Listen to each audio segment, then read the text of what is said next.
All right, nerds, let's party. Wow, how's it going, everybody? Welcome, welcome, welcome. How you doing? How you doing, Lotta? I hope you escaped the Kroger parking lot. And how you doing, Best Emperor? How you doing? Now, we're in the trenches today, motherfucker. How you doing, Matthew? One, two, three. Supremely nice. How you doing, Ars? Congratulations on your first. How you doing, Shark, right?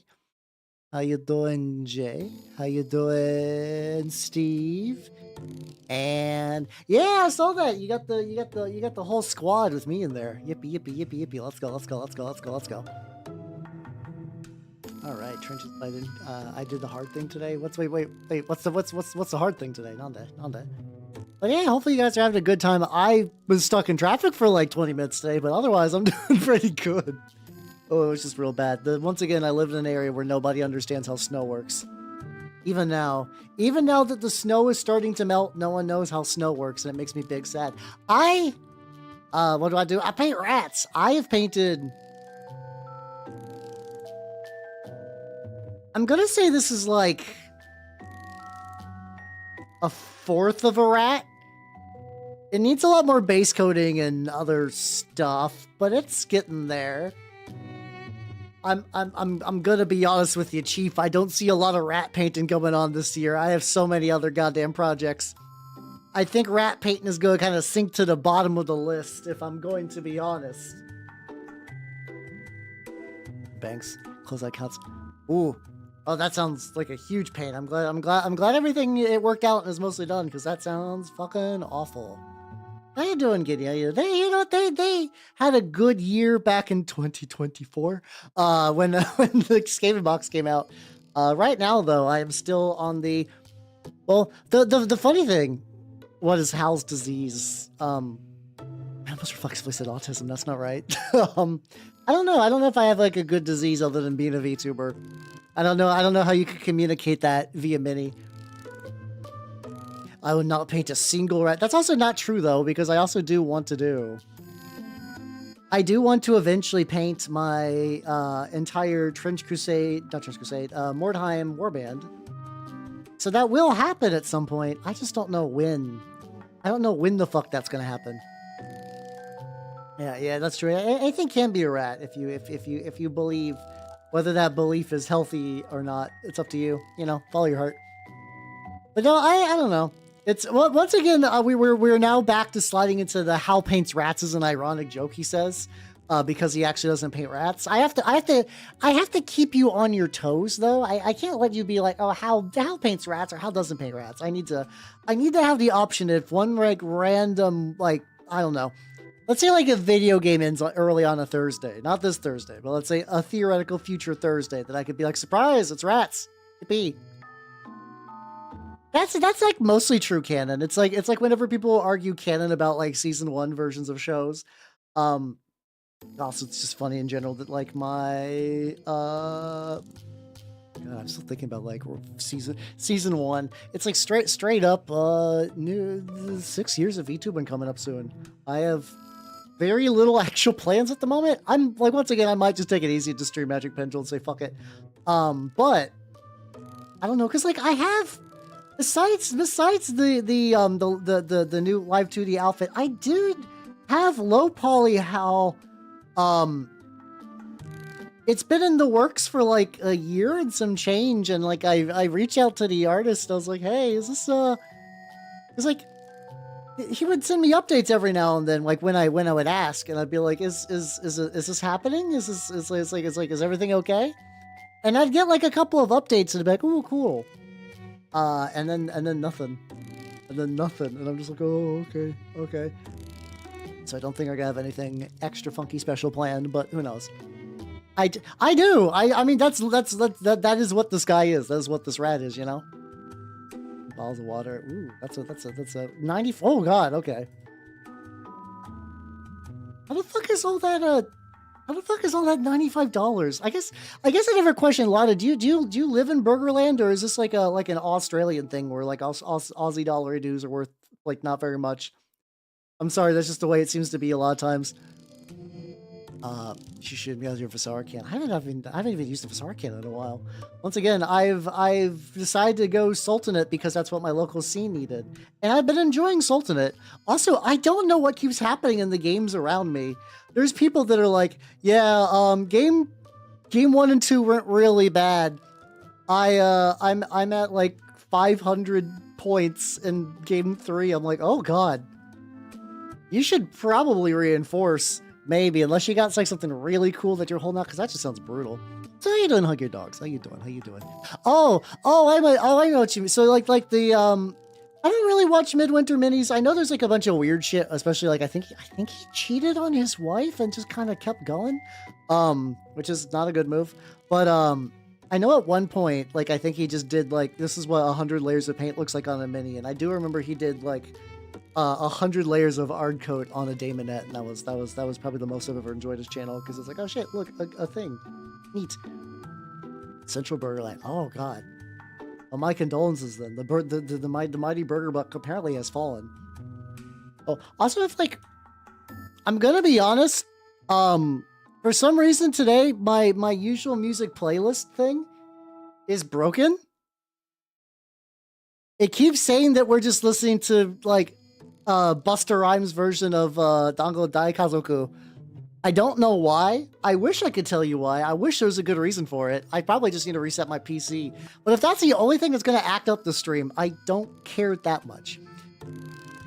I was at like, so like, I wasn't really listening to it a lot when it was more of an active thing, but like there was the Radio A back when like, that might still be an active website. It was sort of like basically like people from like the 4chan board A would do these kind of like pirate radio stations that had like a lot of like dumb bullshit for weebs, and like the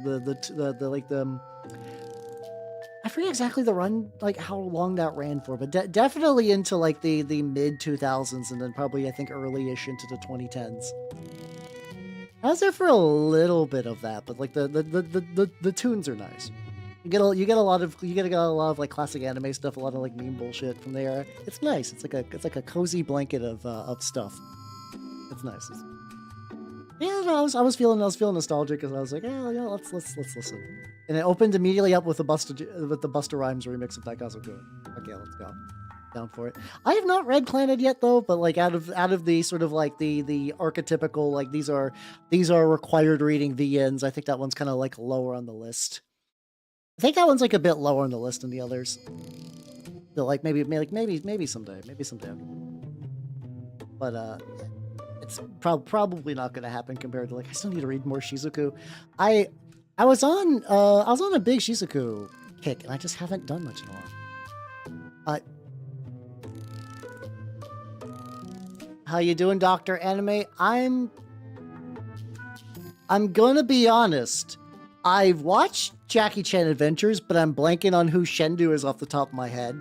It's been many a year, and I don't play Genshin Impact, so I don't know anything about this question, if I'm going to be honest. I'm going to say Jackie Chan would win, not Shendu from Jackie Chan Adventures, specifically Jackie Chan would win. Also, I'm gonna be honest. I think fiction fights are stupid. Hey, which one do you like the most? They'll win. Don't worry. It doesn't matter. It doesn't matter about actual power levels, because actual power levels are also bullshit. Which one of those two do you like the most? I know so little about Genshin Impact. I'm like actually like so behind on what like the kind of like, because like a lot of like kind of like people who would normally be into anime culture have been consumed by gacha, and there's like some like little instances of that where I'm like okay with the kind of like crossing over into that zeitgeist. Like I thought the Uma Musume stuff was pretty fun. Like I don't really have any desire to ever play Uma Musume again, but like you know, eventually I might get around to the anime. At least seems neat. But then I'll see people getting like real fucking jazzed for like the like Arknights apparently has like a new action gacha game called like Enfield or something like that. And the only thing I know, the only thing I know about that is like that apparently in Arknights that there's a magic cancer rock that gives you cool superpowers. And that was like a bigger deal in the original game, was like, we got to deal with all these people with sad cancer powers. And then eventually in this newer one, apparently they're just like making whole ass corridors with that fucking rock. I was like, how you doing, Linguini? How you doing? God, middle version of God. I mean, that's also true too. Yeah, especially like once you get the deities, because also deity power levels where you get like really weird, because that shit fluctuates a lot. Like in for instance in kind of like, I believe it's Forgotten Realms. There is a deity called Ao, Ao, and he is a over god, so like a god above all the other gods. And like I think Ao also sometimes shows up in other settings in a weird way.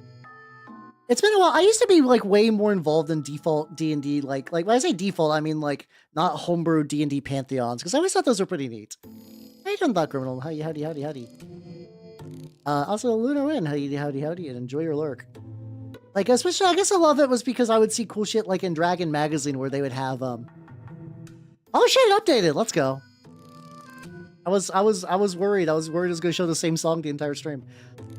But there was like really, really cool Dragon articles about like Saint Cuthbert and a bunch of like, and like Weejas, which is like Weejas was always like a really neat goddess because she was kind of like a weird intersection of like necromancy and magic, but also beauty, but also not being evil, but not being good. I have like a weird, like issue is maybe a bit strong, but like I find a lot of times good necromancers to be annoying, just because like it's a lot, like 99% of the time when someone wants to play a good necromancer, they don't want to do anything cool with it. They just want to have like a bunch of skeletons, but also not be evil. That's it.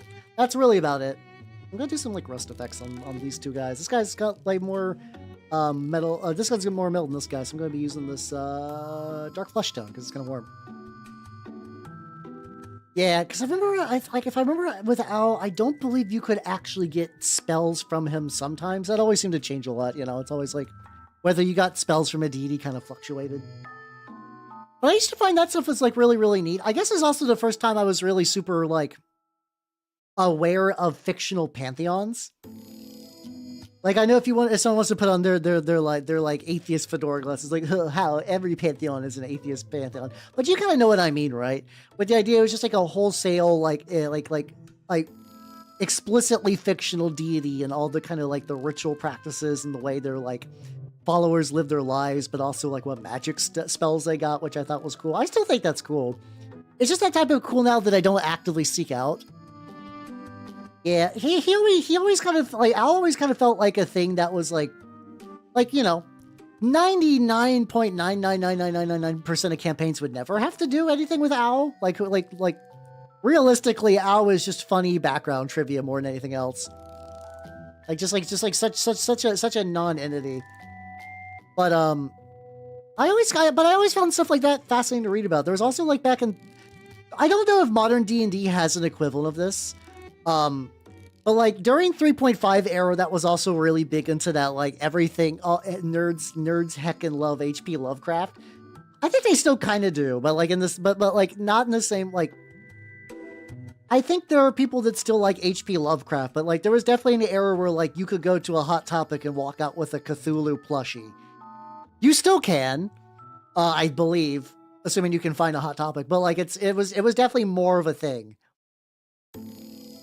But I remember that the D&D kind of had its own thing called the Far Realm, which was basically like like in the way that there was like a elemental plane of fire, or you'd have like the different heavens and hells.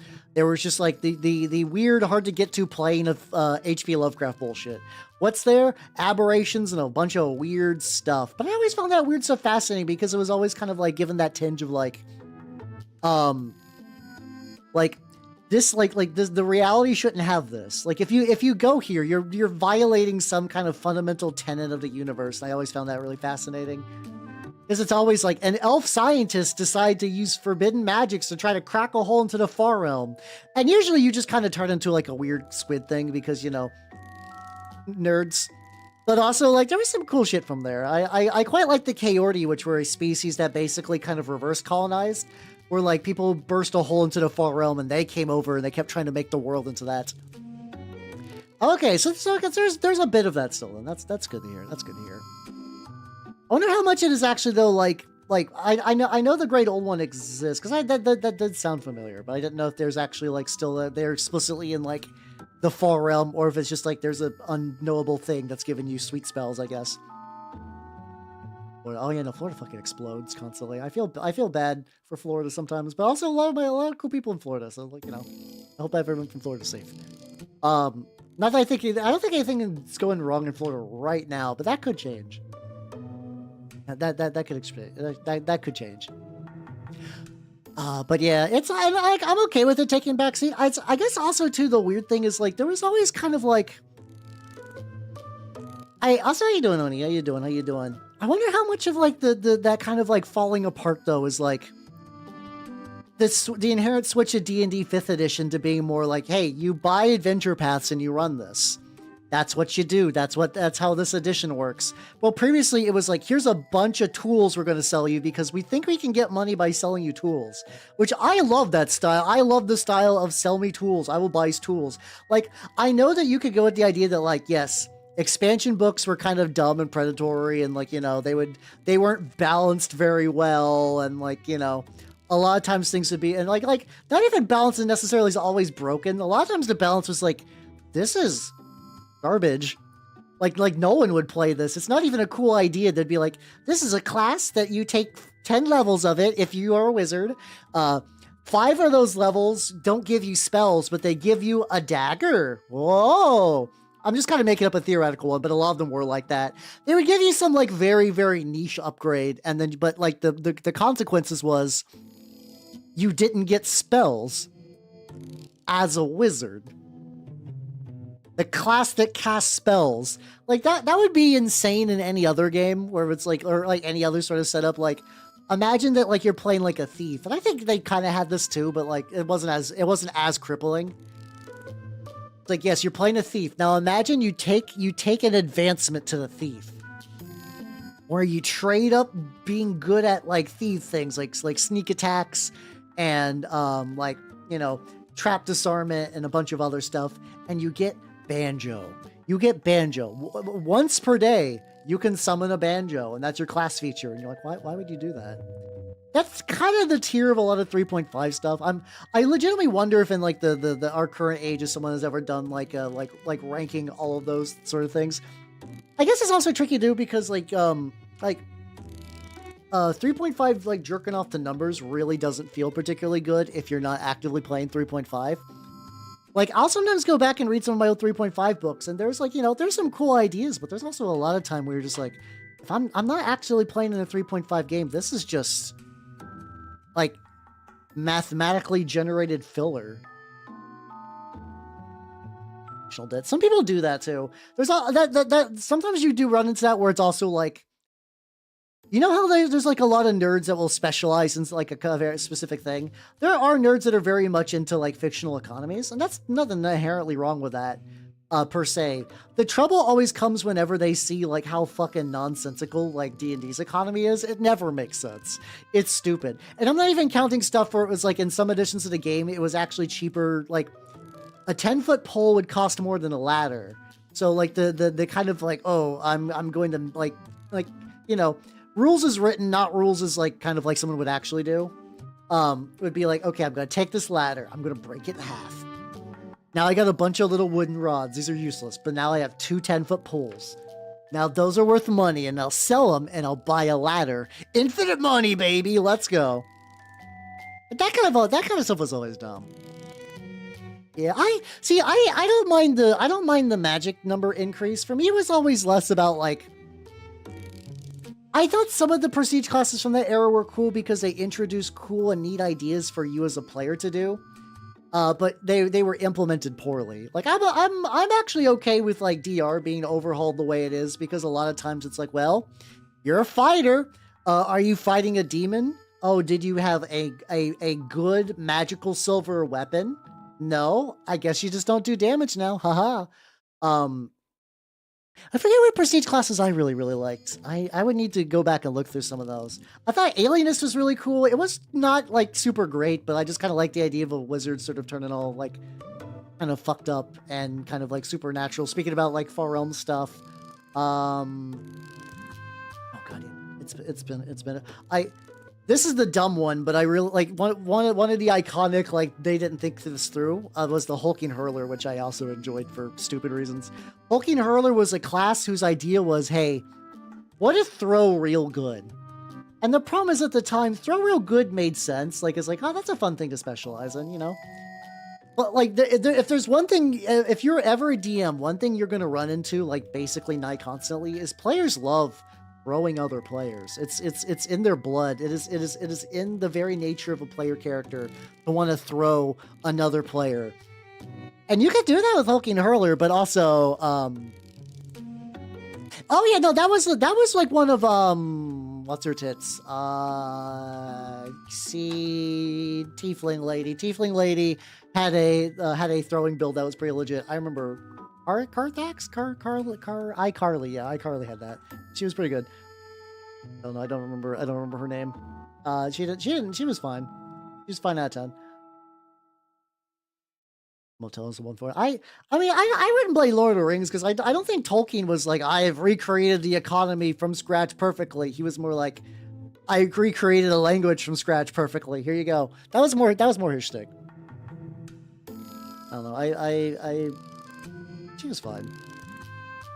I don't know. Once again, I enjoyed I never finished it, but I did enjoy the time I played with Baldur's Gate 3, but I definitely agree with the sentiment that, like, and this is just a Larian problem. The Larian really wants you to play one of their pre-written characters, so every character is written like the main character. And it's awkward when you have an entire party of main characters because that means chemistry doesn't really exist. That was always the thing I kind of was like, okay, we get it. Yeah, we get it. We get it, Gale. You're special. We understand. I understand, Gale. Yep. The god of magic personally wants to suck your dick, Gale. I get it. Cool. Nice. Understandable, my guy. Please fucking stop. Like, I remember when I did a dirge run, just leaving him in a wall was like, yeah, this is pretty legit. This is pretty nice. How you doing, Battle Wreck? How you doing? I do remember throwing with her was pretty good. With Tiefling Barbarian Lady. Oh, the throwing other. Oh yeah, that in case you're right. Yeah, the toss me is like that. That definitely has ingrained itself deep. I wonder how many people like I have to imagine like some Gen A still watch, like, because like I can't even say Zoomers because like I think like Zoomers also like. It always gets back to that thing where like a lot of times you're like, haha, Zoomers, haha, they're young, but they're also like 30. So it's like, no, they're not. They're based Zoomer. Older Zoomers are basically in my age bracket, more or less. Yeah, and to be fair, like I kind of knew this was coming because I played other like Larian recent games. I don't know, like I played a little bit of Divine Divinity back in the day, but I never got super far through it, so I don't know if that was a reoccurring issue. Oh yeah, no, I know I have Zoomer friends of mine who are turning 30 this year, like straight up. It's really funny.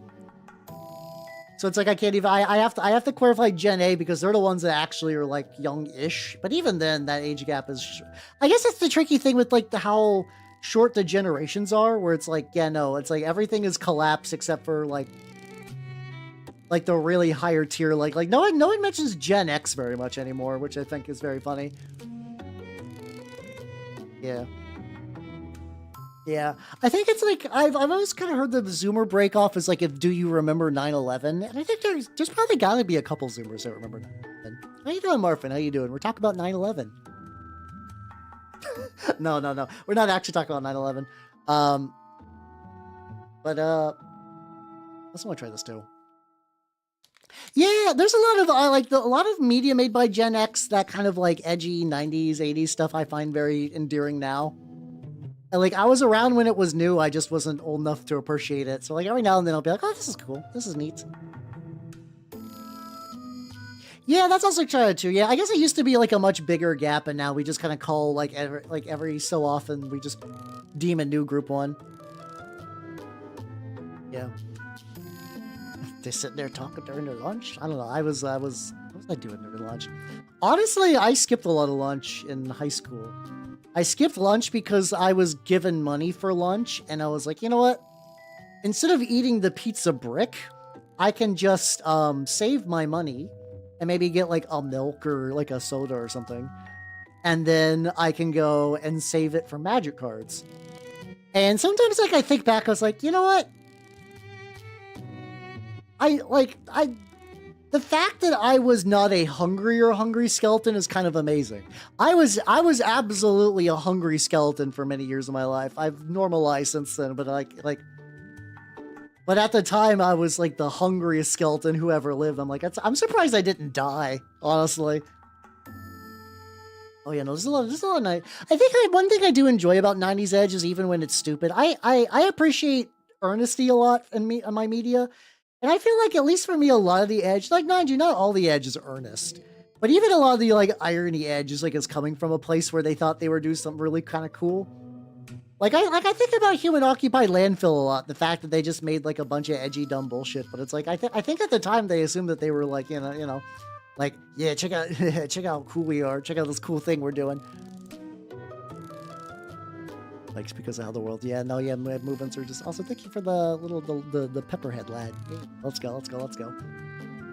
But yeah, it's neat. It's tricky though, because also, like, I can't, like, infinite media, and I barely have time to, like, check out stuff I already, like, watch. But, like, every now and then I'll, like, bookmark a 90s comic. Like, there's one called, like, The Virus, which has, like, a bunch of, like, really cool body horror mutation stuff where, like, people are fusing with machinery, and I always love that shit. I love that shit so much.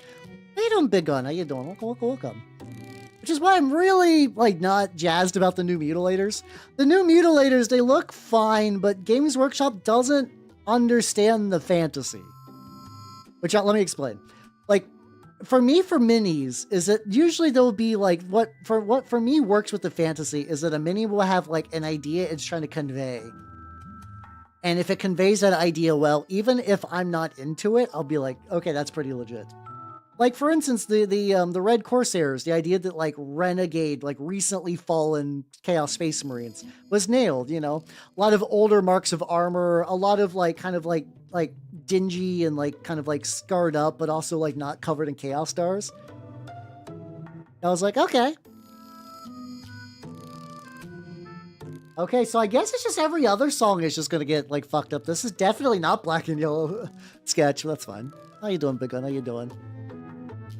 Yeah, there's and it's I think for the most part a lot of, like, modern like mini reimaginings are pretty legit, but yeah, no, that one I guess Mutilators have not really been a thing for a while though.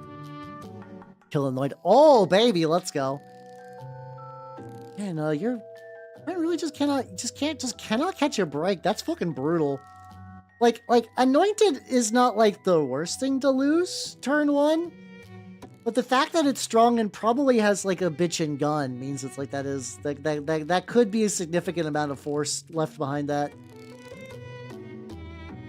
Alright, I'm also trying to, I got this, like, Dark Umber that I'm trying to use to, like, refix a lot of these. Like, I don't know, I've ever, like, despite the fact that I've painted these kind of, like, bug little crustacean bits on all my minis for, like, for so long, I've always kind of gone back and forth on what I like to be, like, the base color for them.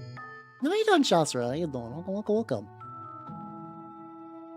But yeah, I don't know. I was ruined because I saw the really, really cool fucking the Obliterators from the 3rd edition Codex.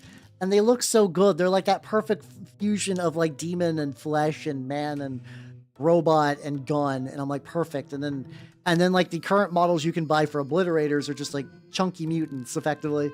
I don't know if I necessarily see the diaper like a lot of people do, but it is really bad. The Mutilators are better than that, but not much. No, so these are, I should explain what these are for. So, I was originally going to be in a Trench Crusade. I am in a Trench Crusade campaign, but I decided to go, Sultanate. These are just my regular elites for the Great Hunger. If it's a big boy, these are Butcher Knights, which are basically, they're Plague Knights, but are given bigger bases. Which is generally mechanically good. It's harder to hide them, but, like, there's also a couple of mechanics that are like, if you have X base size and something happens to you, usually it's bad. Usually it's like, oh, your model gets vored or like knocked down or whatever if it's X base size. So generally bigger bases are better. But also, like, you know, sometimes battlefield stuff makes it kind of hard to maneuver, you know? Top of a building. Huh. I can kind of get it. Putting it on top of a building would protect it from melee attacks. I've been there. Like, usually I have to keep my sorcerer, like, pretty locked down. What? Was it really? Oh, I don't know. The thing is, like, a lot of Like usually the only things that typically get tough are like the big fuckers and like the leader units. And the leader units that get tough are the Praetor. Like you're paying for the tough on that guy. You can give a sorcerer pseudo Praetor. Pseudo tough. It's not quite the same, but in I think it's envy. It's envy or greed. You get the option to make one of your dudes made of solid gold, and they get the golden keyword. And that just means you can't die unless you get bloodbath, which is really hard to do if you're on top of a roof. Greed, thank you. Greed came out, and I have not actually played a game of Greed yet, and I don't know if I will, to be honest. I've been pretty steady on the rock and the lust court and the lust and gluttony. Though gluttony has kind of fallen off. I don't think I will ever really use gluttony as much as I used to. I'm okay with lust being my primary one because Lust is really, really funny in that. It's just so funny that Desecrated Saint is like, hey, you know your armor? Haha, no. No armor. No armor for you chuckle nuts. Though I've never had just like enough loose money and like even in pickup games, I've never really had the money for a Desecrated Saint. It's never really happened yet. I would like to run one of these days, especially because I just painted one, you know? Oh yeah, I think it's just because like oh,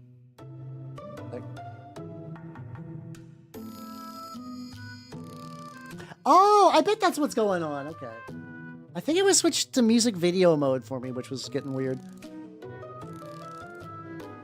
Okay. So dry brushing some buff onto this to see if that does much. Needs an alternate leader. I mean I don't know. I think the only leader that was aggressively was the Sultanate guy, the Ubazi or whatever, but he's gotten better, I believe. How's it going, D? Welcome everybody. Welcome. If you do not know me, I'm Halbernaut, the Mimic Elf, a miniature painting VTuber of the Nerdlands game variety. How you doing, a sentient satchel? How you doing, Bull Drum? Eat your FOE! Hell yeah, let's go. How is that going? How's that treating you? And how you doing, Millennia? And how you doing, Quebec and Nom de Plume and Stencil OST? How's it going, everybody? Welcome. I am currently also my tranking it. Weird. I am currently in the middle of painting some Trench Crusade minis, and it's going to be pretty good. Also, D, you'll appreciate this. I'm not going to look at it yet. I did get my copy of Fabula Ultima in the mail today. I was in super hella traffic from work, so I did not actually get to like look at it yet. Hassle. I mean, you can certainly try. The problem is that like my elven heart is filled with whimsy, like and teeth, but also whimsy. It's gonna be hard to ruin my day. Yeah, I've been meaning to look at that forever. I think the weird thing that I've realized when I've been running the Sword World games is like I don't know how much I actually like Sword World.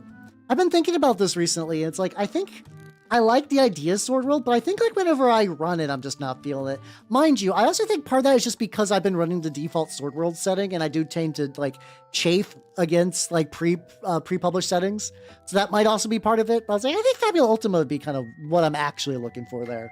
So I need to read a book, and then I'm gonna figure out how to run that because I want to give that a go. So that's good. That's gonna be neat. That's true. Yeah, you do got the yeah. You do got the House of Wisdom or the Assassin's one, which also I it's very funny for my House of Wisdom. I have to keep paying my guy like 10 extra gold so he can get an elixir to not fucking die.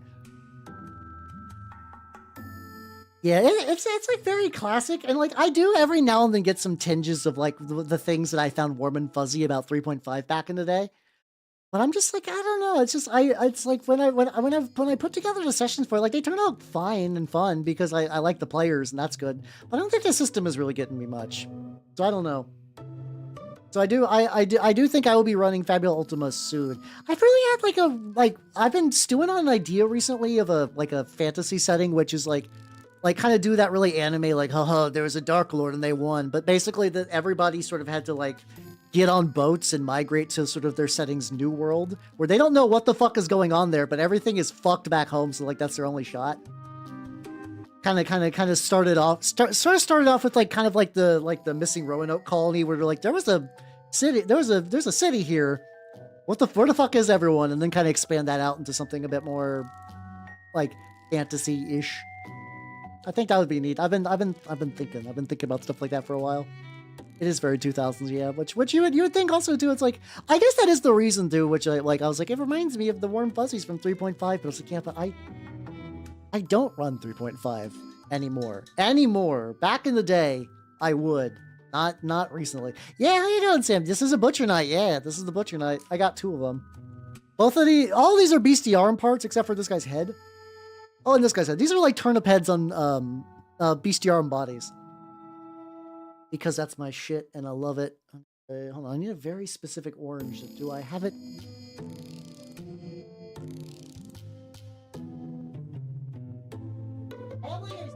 I think.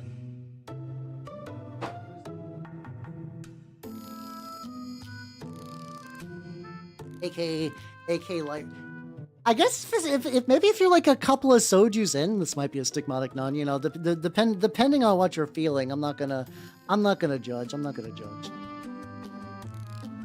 There we go. Scoot forward. Some drag. But yeah, no, going back to, like, you can't ruin my day. I'm talking about TRPGs now. TRPG's good. I like talking about things.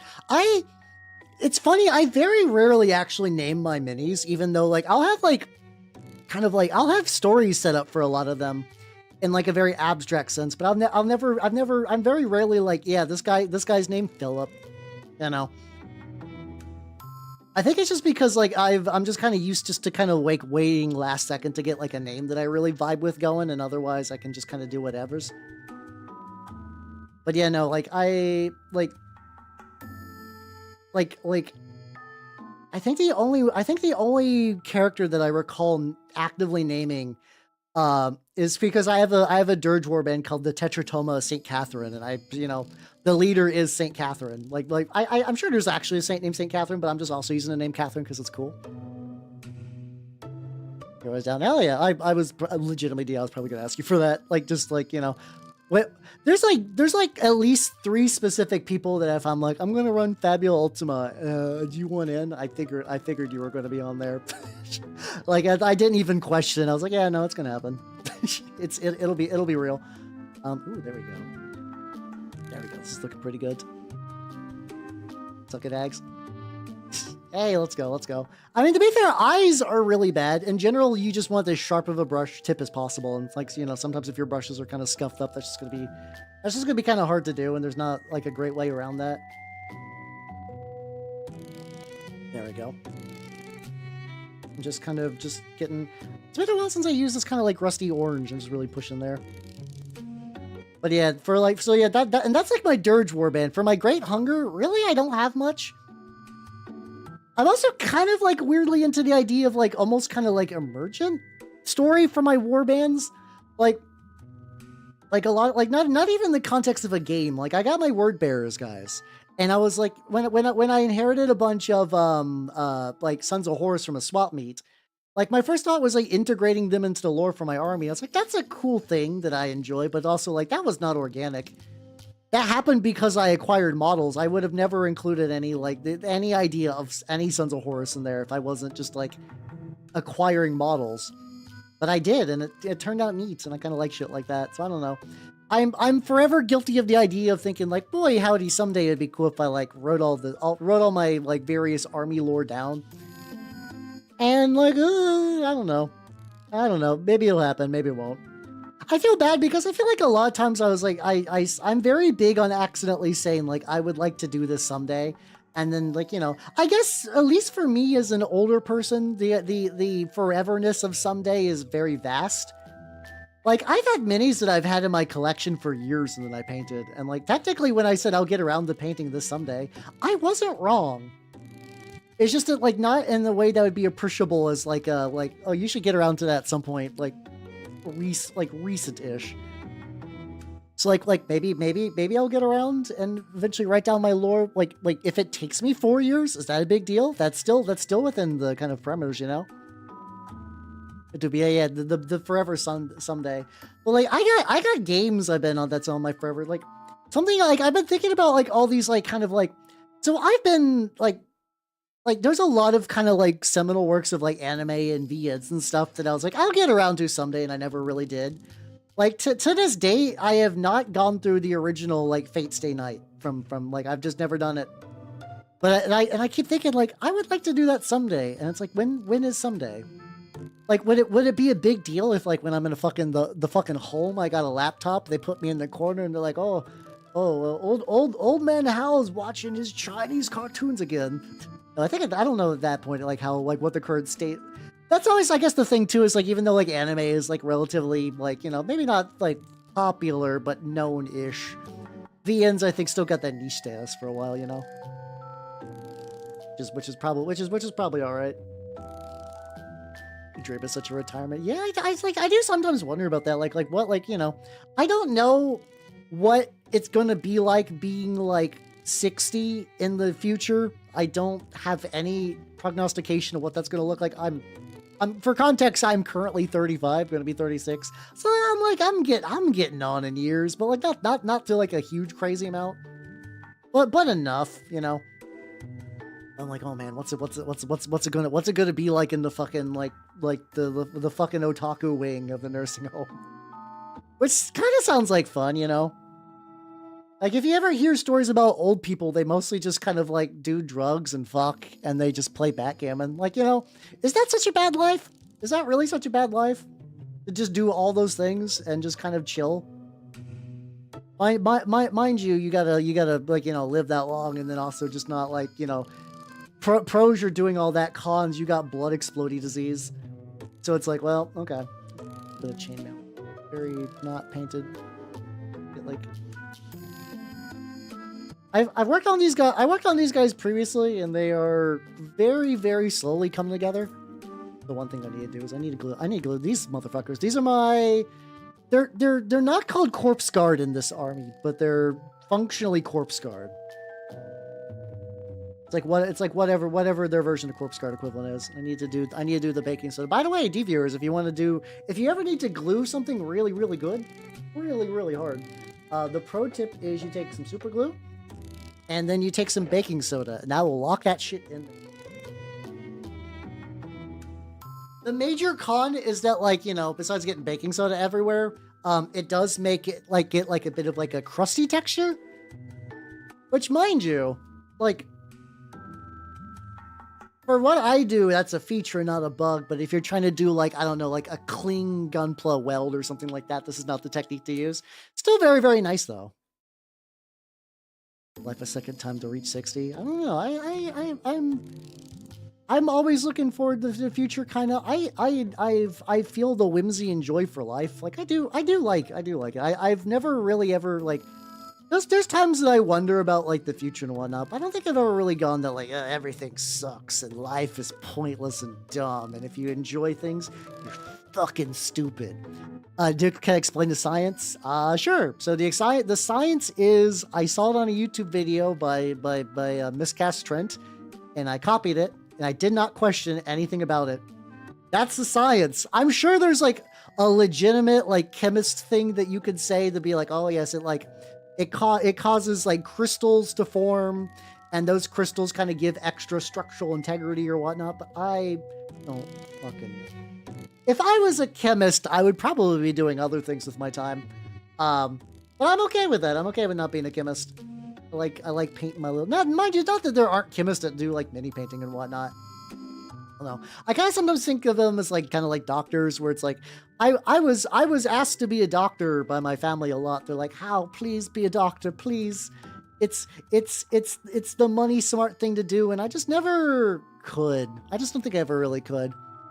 I know one blue sheep. Hey, don't worry. You might be late for the raid, but I have at least a solid 3 hours of mini painting to go tonight. So you are in the. So I'm just showing everybody how you take cocaine, and if you mix some glue. No, it's not cocaine. This is if you take baking soda and you mix it with super glue. It dries super quick, and it also makes a really strong chemical bond.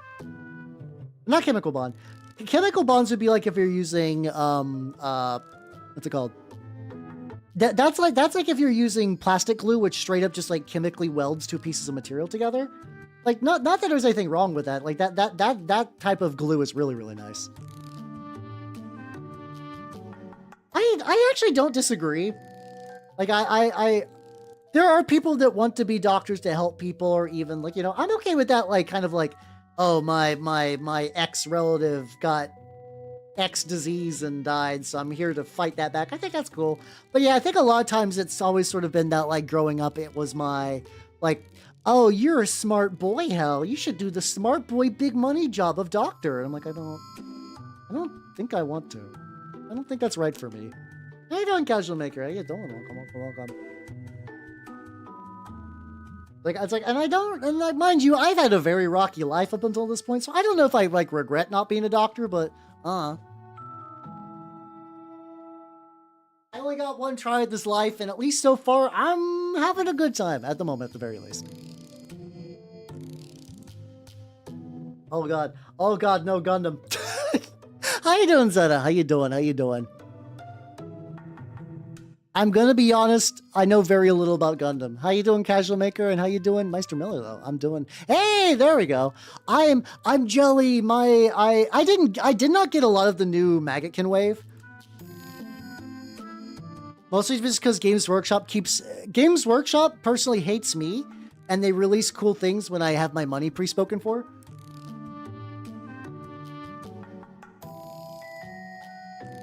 So like I only got the rot swords. I thought the rot swords were like, I was like, okay, I want to get something from this. And it was basically the rot swords are the Slovenly Knights, and I could have really gone either way, but I just thought the rot swords would be like the most useful. I legitimately have no idea how much doctors actually make. I wouldn't be surprised if it's not as much as people think it does, but like, you know.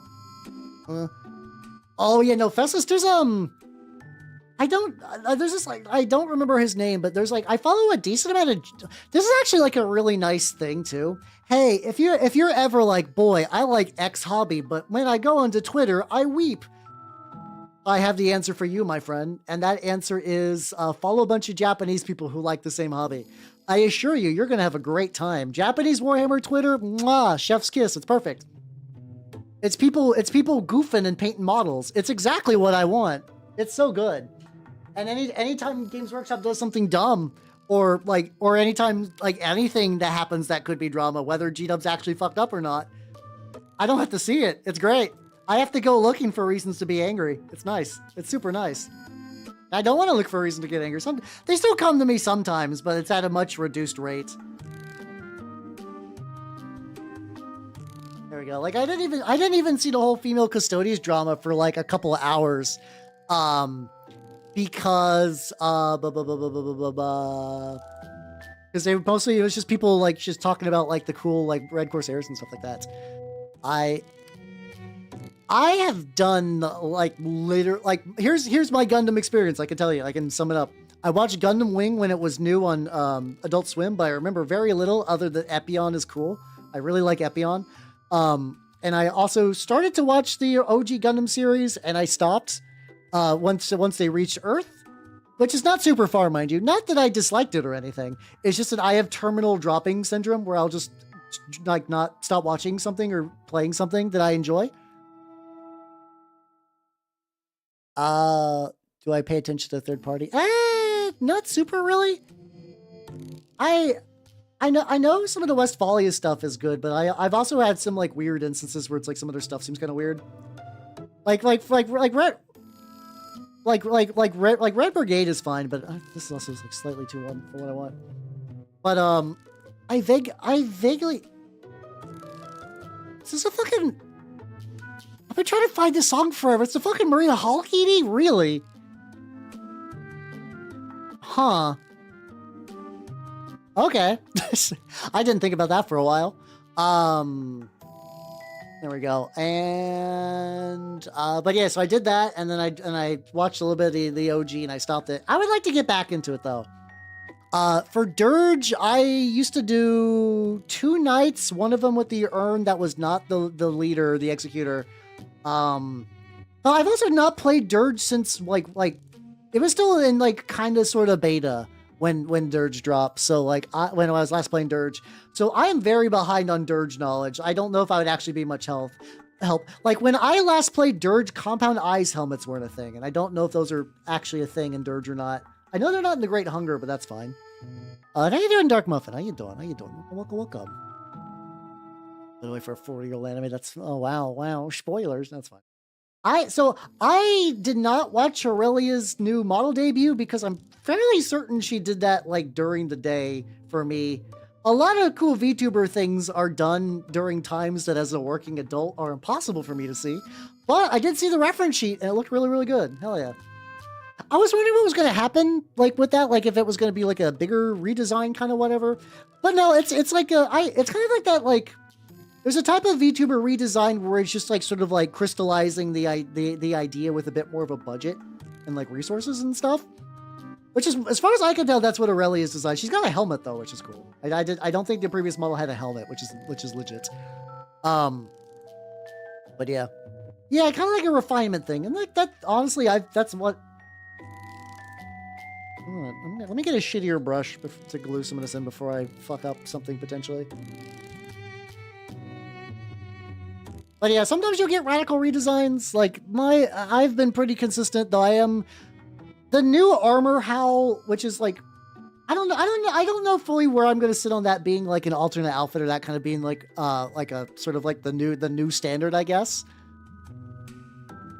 Oh, that's still cooking right now. That's still cooking right now. Nausea Mama's still working on that, just for the live 2D stuff, not live 2D, like the art for the live 2D. But yeah, it looked pretty legit. I have not seen it in motion though, so I'll have to see if maybe she'll be on later at some point. I don't know. There's a lot of people that like. Hey, once again, time zones and working always means that like sometimes catching certain people live is impossible. But like, I'm glad she's having a good time. She seems to be doing pretty well for herself. Is legit. Like, I like seeing people succeed. Let's go. No, listen, the Onigiri Plamo model that I did, that was beautiful, but that's not Gunpla. That's Plamo. That's 100% Plamo. It was, for context, there's a Onigiri model kit that is over 1,000 pieces of rice that you have to glue individually. They don't like snap together. You glue them individually into a wrapper. And it is, chef's kiss, beautiful. It's such a fun kit, but it is also like insane. Like that kind of, it's like I could feel my brain curdle as I put it together, but in like the most like positive way. I was like, yes, I've reached the next level. You got 3 of the sesame balls? I knew you. Legitimately, I also do think genuinely people are like, this looks stupid. This is you're crazy. And then I think if you build it, it's like, oh no, this is fun. This is nice. It's a nice kit. Sesame balls are a great one. That one's great. The thing that I'm really curious about is just like whatever the next version of that. Like what's the next overly convoluted one? Have I seen, she's the one that does like cooking. She I don't know. At some point I vaguely recall someone named Onigiri who was doing cooking streams. I don't know if that's still true or not. I'm going to assume yeah, until I'm corrected otherwise, just because this makes me feel better about the passage of time. Oh, hey, let's go. Oh, I feel bad for her. Apparently, like, I saw that, like, the Adobe apparently has, like, Adobe Animate, which has been, like, trucking along for so many years, and then Adobe's like, well, we can't, like, trick you into buying more bullshit, so we're gonna cancel. We're gonna cancel this piece of software. I think Omona was like, oh yeah, all my advertising is done with Animate. Shit. And there's, like, a lot of animation studios that use it. It's fun. Look, I mean, luckily it's not like that there's not an alternative. It's just more kind of like, wow, Adobe, you're so good at being a company that people like. Wow, we all love you, Adobe. You keep making decisions that makes everybody happy. Good job, Adobe. Wow, proud of you. How do you burn rice? Then again, I always use a rice cooker, so like if she's doing it like regular style, I could see burning rice. But no, I got me. I have a very shitty, like when I say shitty rice cooker, like my rice cooker's fine, but it is like very much like you go to store. I would like to buy one rice cooker. Here you go, a rice cooker brand rice cooker. But I know there's like some like really ritzy rice cookers out there that every now and then I'm like, I do eat rice at least basically every meal that I cook myself. Maybe I should get like a $200 rice cooker as a treat. It's like the Zorushi or something like that. It's like some rice cooker that starts with a Z that's apparently like life changing. It's apparently the best fucking rice cooker, and it's got like a proprietary jingle and all that shit.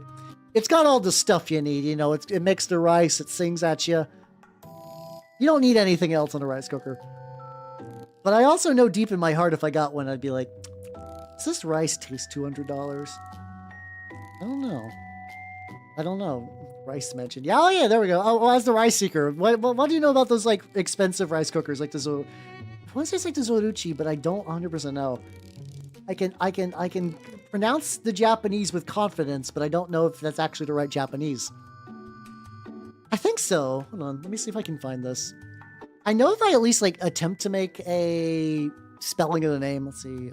Rice cooker Zojirushi. There we go. Zojirushi. It's apparently one of these fuckers. Oh, there's like 8 million alternate varieties, so this is probably not the right one I'm thinking about. But this is from the brand.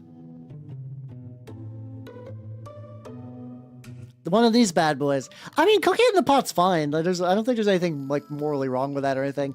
But I've heard these are like this is like the pure sex Lamborghini whatever of rice cooking. I'm gonna put just like a big one. I'm just gonna cover all these actually cooler things, but just like a fucking rice cooker. Why not? Why not? Alter if not. No, it's fine. It'd be like that sometimes. A sip real quick too.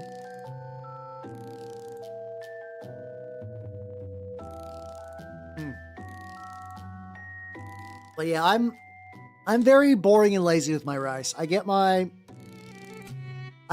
big old bag of just like $20 bag of jumbo rice from Amazon every couple of months when I ran out. I'll use my basic bit rice cooker. I do wash my rice though. I do know that's a thing, but I'm gonna be real. I don't think I can really tell most of the time that like there's any actual difference for the washing of the rice, but like I do know that if you don't wash your rice, people will come at you in the night. And they'll wash you with rice. Like they will scour your skin with the little rice particles. And you know, I like my skin very much, so I don't feel like being flinsed. So I will do that. Even though at least for me, I'm just like, yep, this is still rice out of 10. Maybe that's also true. Maybe what I gotta do. Maybe what I gotta do is I gotta get like there was when I was at MagFest, one of the people I was with, I don't want to say names, but they were like, yo, I get this like very specific type of rice that's grown in this very specific region of Japan. It's not like impossible to get, but it is like maybe like double the price of a bag of the rice I get. I'm just like, oh man. Rice sustains me through so much, and I know so little about it. You know? Yeah, that's fair. I mean, a lot of people do rice like that, and I'm not doing that much different. Like I'm like maybe the next tier up where I got like a rice cooker, and I got like the big bags that are like they're not fabric bags. Well, what? It's like a sturdier material for the bag, but it's still like, you know, like regular ass rice. I don't know. I'm coating all this with the newer, darker paint, and it doesn't. Well, it's fine. It's fine. I get all these into like a relatively good state, so I can begin enameling. Unlike the Praetor, which I got done, by the way. If you would like to see my Praetor, I don't have like a good spinny of it up yet, but if you go to my Instagram, my Instagram. There we go. You can see the thick new lad who is real. It was fun just because in like one like my smaller LGS. I guess my big LGS also has a Discord, but my small LGS also has like a little smaller Discord. And somebody was talking shit about Erebus, and I was like, "Oh motherfucker, I'm about to drop a word bearer boy at you." I love that. I once again I go to bat for Erebus because he's just living his best life in a galaxy that's so cold, you know. He's just doing it. He's living the dream. He's fully self-actualized. He's got all of his Maslow's hierarchy of needs met, and because all of it is just like just being an asshole. It's great. How you doing, nobody? How you doing? Yeah, I mean, yeah, best life at the cost of billions is Erebus for sure. 100%. Now that you're glued onto a base, what do I do with you? So he said, so like, this is based on a model that's based off of a, I believe, someone from, I think this is like one of the Watchers from Dark Souls 3. I thought it said Soul Calibur 3, which is insane. It's like a bunch of little, like, bits. Like, I got, like, a little bit of chainmail that I can mention, that I can see. And then, do you got a little bit of chainmail? I do see that. Okay, let's give some of that a go, I guess. No. Hey, no, the problem is Erebus is not built with an I can fix some body. And if I'm gonna be honest, I think that's just because Erebus is like... I think a lot of 40k characters being bald actually keeps them away from that kind of thing. Like you don't run into a lot of I can fix them for bald characters in 40k. It does not seem to happen a lot based on my experience. How you doing, Dino? How you doing? Yeah, I've been doing my usual Trench Crusade bullshit. It's been going pretty good. Like you'll notice even like all the people who have 40k characters as little like Scrimblow husbandos, typically choose ones with hair, which mind you that cuts the pool into like about like half. But like yeah, I think it's like that. I think the only one that gets around that is I guess it's really just Horus. I guess Horus is the only one that gets around the bald debuff for people. How you doing, Izzy? How you doing? Welcome. Yeah. How you doing? I'm currently painting some Great Hunger lads because I'm feeling it.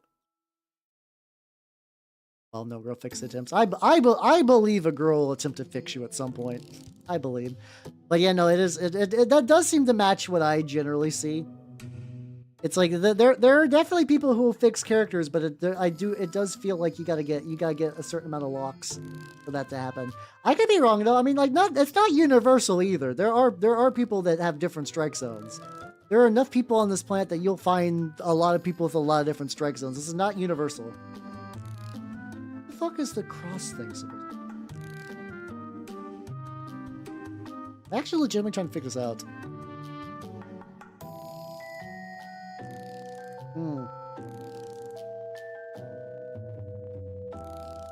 Vulcan saying, "Oh, probably the 19th Legion." You mean? Oh, I love a good multi-layered one where you purposely say facts wrong, but with confidence in multiple ones.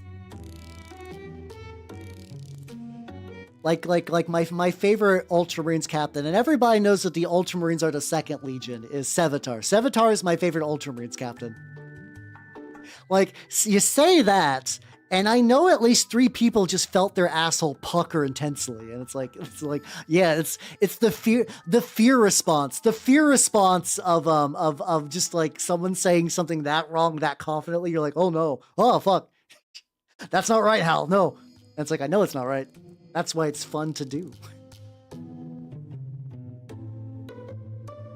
Eldari children to start on as the joke. Oh god, fucking yeah, that was really early. I do love that like really early loosey-goosey 40k lore when like they were just kind of doing shit. It's fine. Oh, let's go. I do love the Rough Riders with like the horse with the fingies. That's a thing I greatly enjoy. God, there has to be so many, like, I have to imagine so many characters on horses suddenly are like painted as like Uma Musume characters, and I wonder how people in the LGS take that. He's got like a bandaged arm. How do I do this? You know what? Let's do small baby steps. Small baby steps. Let's do it. Let's do some metal.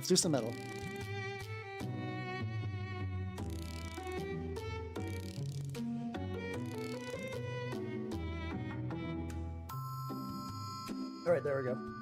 Also, I realized that I haven't paid a huge amount of attention to what's going on in this radio playlist, so I'm like, I'm hearing singing that I have to assume is bad, but like I'm super out of tune with it. I just see fucking just like Bulbasaur over there. Like, what's going on with this playlist? All right, there we go. All right, we can get the little bits of the metal, and that should give me at least some direction to work on. This is always like the hardest part of a model when I get to the stage where it's like, what do you got to do? So much, but also not that much. There's a lot of details that need touched up. fix GW in the concert. Yeah, no, yeah, you can't. Listen, James Workshop is unfixable. It's the greatest tragedy of all.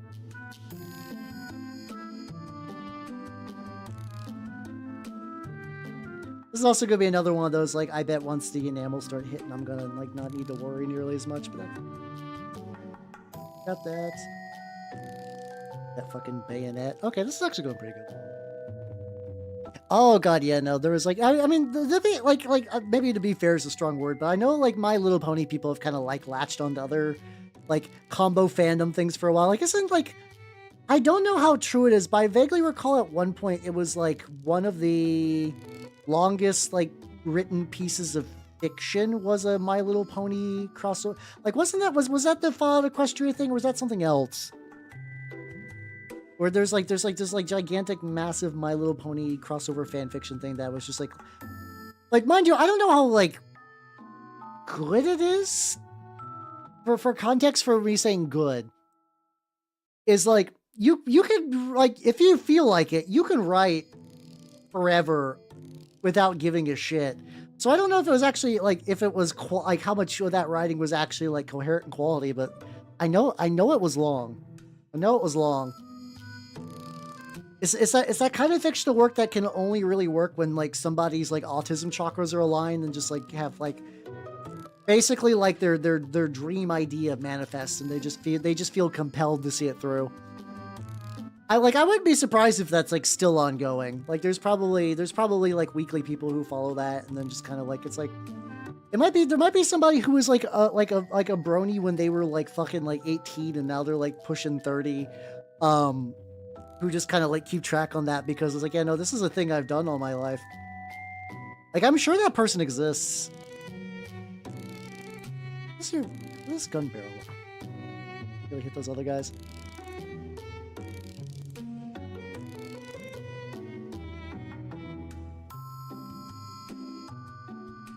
These gun bits are always what fuck with me, where it's like, I don't like painting a lot of World War II guns, which sounds insane. But a lot of them just kind of like have the barrel that just sort of dissolves back into the rest. Like, I can see the barrel here, okay, which I'll go ahead and get. There's like a little barrel there.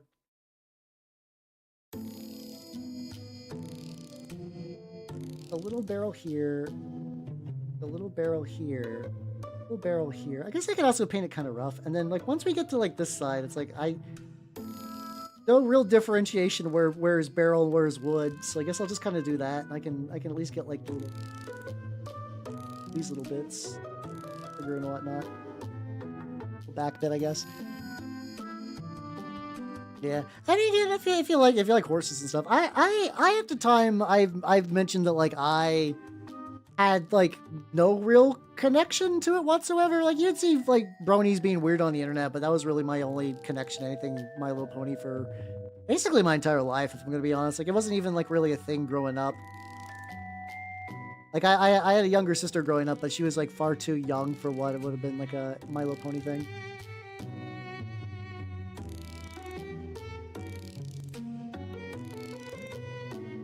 Around here and just probably go probably just do that and just go back and touch it up later, maybe. There's some Madman Fallout Equestria Project Horizon synthesis. Oh god, I'm sorry, but the phrase synthesis of an atheist is making me lose my shit.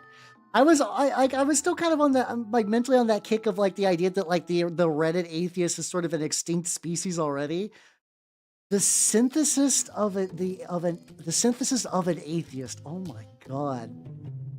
It's so euphoric. And weirdly enough, I only recently discovered the origin of what's it called?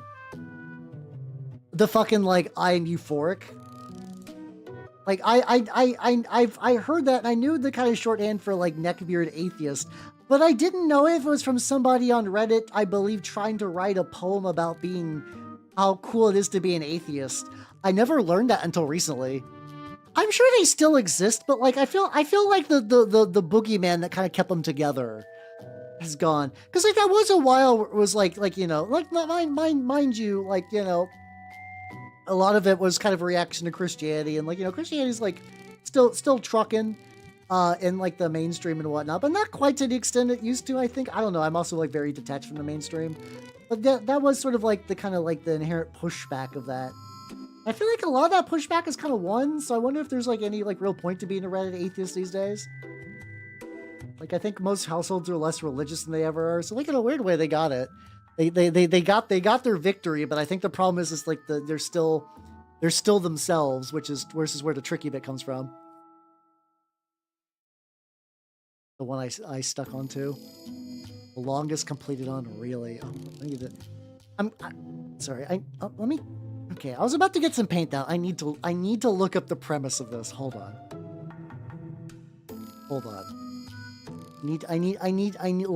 Lotta has given me a delightful. How you doing, Muckran? I'm about to inflict pain upon you. I'm sorry. I need to find.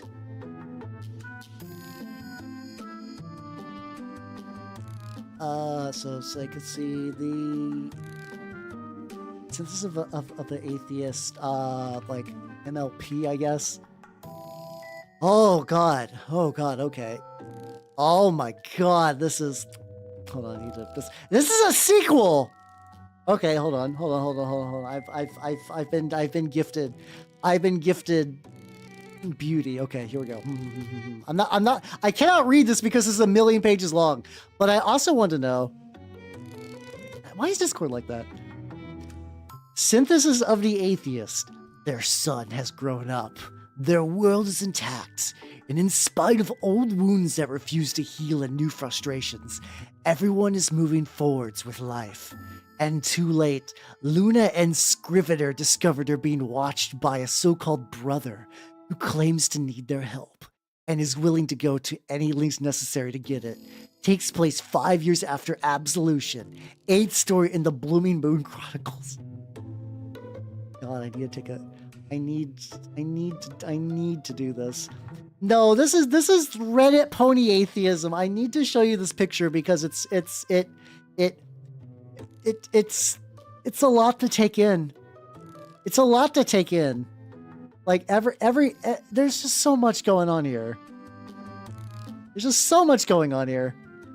Is that a fucking Rubik's Cube? Is that to imply that the one with the robot arm is smart or that he's autistic? I don't know. Oh god, there's a lot to digest here. How you doing, son? How you doing? My fault, honestly. Yeah, that's fair. You did. So we got like, they're all some degree of edgy and kind of like dark colors. We got like Poison Ivy Horse, and we got like Daemonette Unicorn one. We got Cyborg Scarred Rubik's Cube one. How you doing, Nora Loving? How you doing? Yeah. Hold on. Moist. Well, you like horror, so there's fucking, I think that's Twilight Sparkle, right? The purple one. I don't know much about ponies. I think that's Twilight Sparkle. I think that's right. Then we got the fucking Kmart Gamzee pony, which if you understand that joke, I'm sorry. And then we got fucking like this is like fucking military cut pony.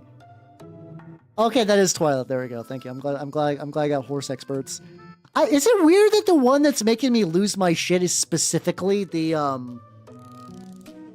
like the other ones are fun, goofy, edgy, like in a way that like I'm kind of used to, weirdly enough. Also, there's the one in the middle, which I don't know. So something about that one feels like that pony's like somebody's fan character, but also stupid, overpowered. I don't, but like, there's something about this. There's something about a serious pony with a fucking like crew cut. Like what's happening here? I feel like the artist I feel like this is like out of all the characters, this is the one that like the writer is like the most connected to, and that they have this haircut. Their name is probably like Daniel. I'm gonna put him in the rice cooker. There we go. You rice cooked idiot. Man, wow, it's like I don't get to see like this. This is definitely a lot. There's definitely a lot going on here. Oh god, this fucking playlist. Okay, but like, there's like a lot going on in like that era where it's like you like I kind of even miss this kind of cringe, if that makes any sense. where it's like there was just something just like kind of like I don't know, maybe I'm willing to believe that a lot of this still exists. Oh yeah, I need to unclog this. I was like, what that before I got fucking sidetracked with whatever the fuck that was. I was like trying to get this paint unclogged. The pink sludge monster. When I was like 6. Oh god, yeah, no, that's also, I will say, for a conceit, there are people that were like, I was an honest to God child when that came out, and now I'm an adult with like real feelings. Not that like younger people don't have real feelings, but like, you know, like you articulate better and you're more like sapient as an adult than you are as a child. So it's like, yeah, it's like no, yeah, no, you watched the movies when you were 6. That was the right age. That's fine. But yeah, no, I never got into it. I saw it. I saw like a couple of episodes with my adopted sister because we were watching some kids. It was like whose kids were they? Oh yeah, they were my adopted dad was dating this lady at the time, and she had 2 younger kids, and they're like, we're gonna like have like, you know, basically like, hey, you're staying for the holidays. Guess what? You get a babysit. We want to like go out and like, you know, have a life. And we're like, okay, fine, whatever. Like, what do you want to watch? Like, okay, horse show, sure. And it was definitely a cartoon, I guess. How you doing, Big Dong Daddy Dom? How you doing? Welcome. We're talking about atheist Reddit horses. You know, that thing we all do. Let me get that little bit on there. And yeah, Linguini, let's get you to Nana's fan club. Yeah, that's the Diaries of a Madman is autobiographical, for sure. But yeah. For people who do not know, this is my wonderful snake Nanners, and she is doing good. She is doing good. She actually like came out of her not enclosure, like she came out of her hide for a little bit, and like wiggled around a bit, and then went back in. So I think she's about ready to break her hibernation. She doesn't like traditionally hibernate, but definitely every winter for about like a solid month she hides. So I think there has to be some instinctual hibernation thing, you know? Because I've gotten so good. I believe it. I believe it. I have to, because like that's something I hear, because like there is, mind you, there is a breed of adult that like, what are you doing? I watch cartoons. That's fine, you know. I'm a VTuber. I can't throw rocks in this glass house. But also, how you doing, Kill? How you doing? But yeah, I do have to imagine that, like, even as an adult, I think like it was when I was visiting my sister and her daughter was even like, and I got like, I mean, like at the time of like watching like things meant for like 3-year-olds, I was like, what was the fucking show? I want to say it's like Storybots or something like that. It was like some sort of Sesame Street-esque era like level show, and I was like, this isn't the worst. This is like, I'm not gonna watch this on my own, but like as an adult in a room that I need to watch this, not bad. I could definitely be doing a lot worse. Also, and Linguini 2004, welcome to the freshman rank of the official Nanners fan club. Yeah. There we go. And stuff, yeah. Yeah, it's fun to be cringe. I do agree. I also I kind of also subscribe to the theory that I hear like brought about sometimes that like cringe is kind of dead, not because like people have moved past cringe. No, it's more like a lot of people like are growing like, because the internet is now no longer a place. It is everything now. People like let's say you're a dumb like 12 to 13-year-old, right? When I was a dumb 12 to 13-year-old, I did dumb 12, 13-year-old shit. Even stuff that I put on the internet is basically buried, and like no one can find it unless they were like really like know who I was. But you know what? If you're a dumb 12 or 13-year-old now the panopticon is upon you. The panopticon is upon you. Your entire life is being judged. Don't be too cringe. You might end up on TikTok and your life ruined. It's like, that's gotta be fucking brutal. It's gonna be fucking brutal. How you doing, Bunny? How you doing? How the video James doing? Yeah, it is hard to be cringe when you know if you're somebody like, I don't know. I was not one of these people, but like I was in that era where somebody would bring a Naruto like headband to school. That happened. This is not even a bit. That did happen. It was, mind you, mostly one guy, but that was a real thing that happened. And like, people kind of like made fun of him for it, but in a way that was like localized. But now somebody be just like, yeah, look at this dude and just upload it to TikTok, and you're like, well, that's the shame is forever there on the internet. How you doing, Squids? How you doing? Welcome. I'm talking about how it's harder to be cringe when you're younger because now the internet is the serpent that engulfs everything. And if you're too cringe, you'll end up on like an Instagram reel or something like that. And then like I guess you're fucked. I guess your life is ruined. Lotta, I'm gonna be honest. The guy with the Naruto headband was the guy with the dual disc. Either you did that as a joke or you remember that I mentioned that I went to high school with a guy who brought a dual disc. Same person. And maybe I'm a little guilty about that, but like talking about this, but I'm also like not like showing you a picture. I don't know who this guy's name is anymore, and that's fine. Even if I did, I would not show you guys anything.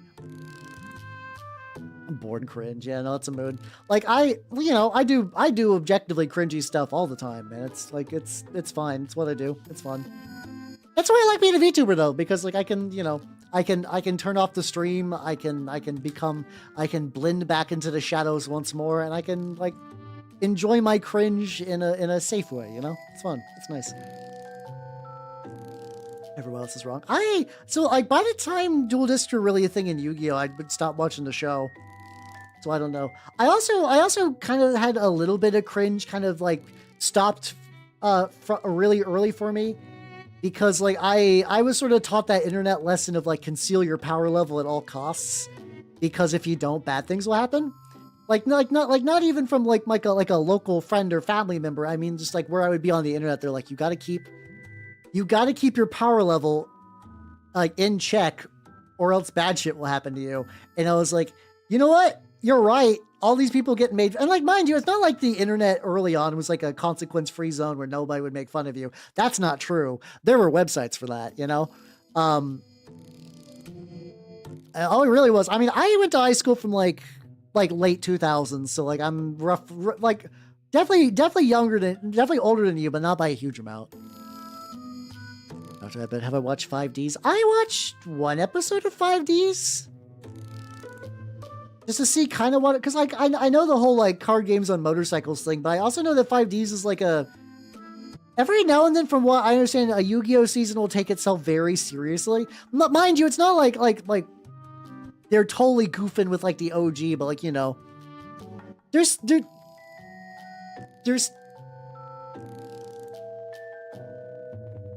not about this song fucking forever. I need to save this for another thing. This is why I want to listen to this, because I'm just rediscovering old songs. But like 5Ds is one that's like, yeah, no, it's like shit's real rough in Cyberpunk City. And I was like, this is kind of neat, but I wasn't super compelled to watch a lot more. And I was like, okay, you know, this is fun. What color do I want to do your bandages? Like, part of me thinks I could do more purple just to add a little bit more purple on there. But I could do gray just to keep with like the jumpsuit. But also,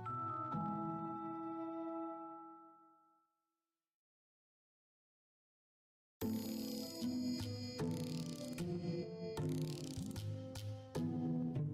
know, I actually wonder if like, okay, I actually have an idea.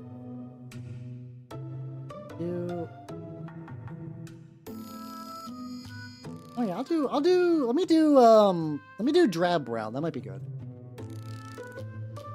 He's an air witch, the most powerful witches. Yeah, that's also true. Sometimes if you're chuny, but also like a fucking beast, like you can get away with a lot. Also, good for them, you know. Winx. Oh yeah, no, I know Winx Club. I did not watch it, but I was aware of it because it was just like on like, I think it was like Kids WB or something like that that mentioned it. His rival, that kid grew up to be a Marine. Oh god, no. Some guy's just like, you know, just being special needs kid, living my life, and this guy's like, I'm gonna fucking destroy you, and like, why are you doing this? Why are you like this? No, I once again was in a very thankful position that like, my town was so small that there were a lack of bullies. We did not have a fully developed bully ecosystem because we just did not have enough people. So like, when it came time for people to be this is too much like this, kid. Than that. When it came time for people to bully people, I was overlooked because going back to Dual Disk Kid, like Dual Disk Kid with the fucking Naruto headband, that was it. Like, you know, the target was set. I could openly read like Vampire the Masquerade books and like no one would care because that required a level of like knowledge to really understand that I was reading TRPGs. Meanwhile, Dual Disk Kid was like a big shiny neon sign of please destroy me. And I got to dodge a lot of bullets. Go. It really was like basically one guy. Like I think the closest I ever got to really bully is I remember there's a guy who was like, hey, your ears are long. I'm like, yeah. Okay.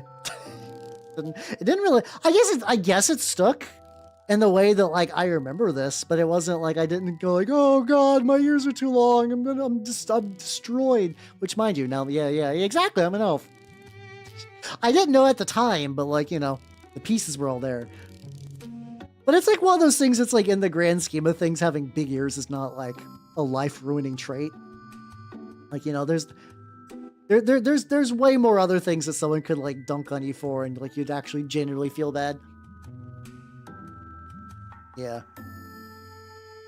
But yeah, no, it was just kind of interesting, just like legitimately how there was just like, because like I grew up with the media that like, you know, the idea of like bullies bullying nerds was something that I was like, prepared is the wrong word. I wasn't like, yeah, I'm going to the gym.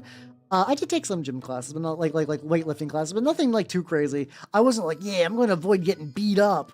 But it was just kind of like, well, I know it's coming for me one day. It'll be fine, you know? It'll be all right. I'll live. And it never happened. I was like, yes, it's fine. Even the weightlifting class was nice because it was just a bunch of like, basically just people who were training for football and just listening to AC/DC and the Beatles while we lift weights. It was great. It was great. I still think of AC/DC as like workout music now. Great. I won't try to sing AC/DC too because I realized that last time I did that I accidentally confused AC/DC with like 3 other bands and I made everybody upset. I'm not gonna do that again. I still want to not be bullied. Stupid.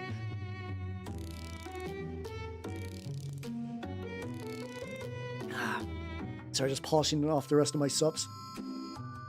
What flavor is this? I think it's I got a big batch from the Gamer Subs people because my stock was low. What did I get? It's like the buff pup orange thing. Like I think it's straight up called Doggy Style, I think. That sounds right. That sounds like a thing. That's pretty legit though. Yeah, I think it's called Doggy Style. Like, if it's not, I feel like that's wasted opportunity, but I 100% feel like that's the name. So where's my dark gray at? I need that for... My stone gray. Fuck off. Why are my colors like this?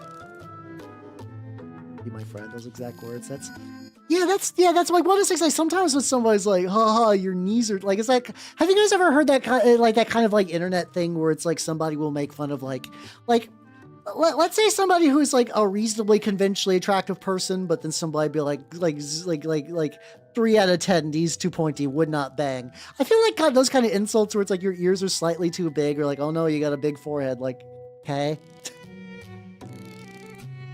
Life is not really negatively impacted by this, buddy, but sure. Okay. It's all crazy. How you doing? I guess maybe, yeah, which is weird because, but that still feels odd though, because like I lived in a very rural area. Like I said, very, very small town. So you would think that like they would get that Satanic Panic buff, but no. I also think the way that I need to do this is I just need to take a very light gray and just dry brush. Because like there's like a lot of, I can tell there's a lot of details on this model that I just can't really see super well. Because like the problem with this is like the guy, I don't know if this was a model rip. So like the guy who does these does base them pretty heavily off of Dark Souls characters. To the point that like I have a Ludwig from Bloodborne that is basically that. I don't think that they're just like model rips in the game though. I just think that they're like, I wouldn't be surprised if a model from the game is used as the basis and there's like a lot of tweaking afterwards. You can't really just rip a video game model and make a 3D printable thing. The way textures work kind of don't really match up with like the way 3D printing works. But also that means sometimes, like, well, I guess if you try to sculpt something that is very accurate to the source material, it's just like, oh yeah, no, this is basically like detailed in a way that doesn't make sense for mini painting. So we'll find out. Could paint things in black. There's a lot of different ways to do black. Like, you know, really a lot of times the people that I hear suggested a lot is you paint something black and you'll use like a dark blue as a highlight. Really it's just black with a different highlight, or just kind of don't actually paint pure black, paint like a really dark gray. It's like one of those tips that you definitely need to like season the taste, and really depends on what you're painting. But also kind of like, I've sort of painted some black armor before, and I sort of did the blue highlight thing. I think I did like a really dark blue highlight, because even a dark blue highlight still kind of shows up reasonably well.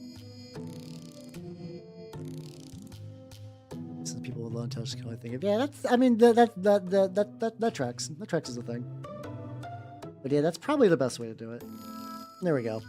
Yeah, there's like, mind you, I'm not painting a huge amount of black armor, but that seems to be generally that, where it's like, a lot of times you'll paint black, and then whatever choice of highlight you choose is what's really going to do a lot of heavy lifting.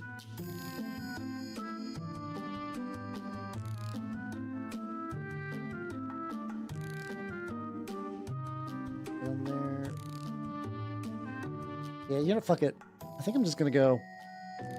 I'm gonna cheat a little bit. I'm just gonna paint this entire middle section gray, and then I'll just dry brush over it, and then I can, like, once I got like the more crisp details, if I need just to apply. I meant to get a bigger brush, and then I got a smaller brush because I'm good at painting. Once I kind of get like a better view for what the details are, then I can kind of, if I go, I can also just at that point just take like a, take like a speed paint and just kind of put like a little bit over there, kind of like sort of slap chop it, but not really. I think that's the plan. Do that, and then you, buddy, you got you got enough. I can leave fine.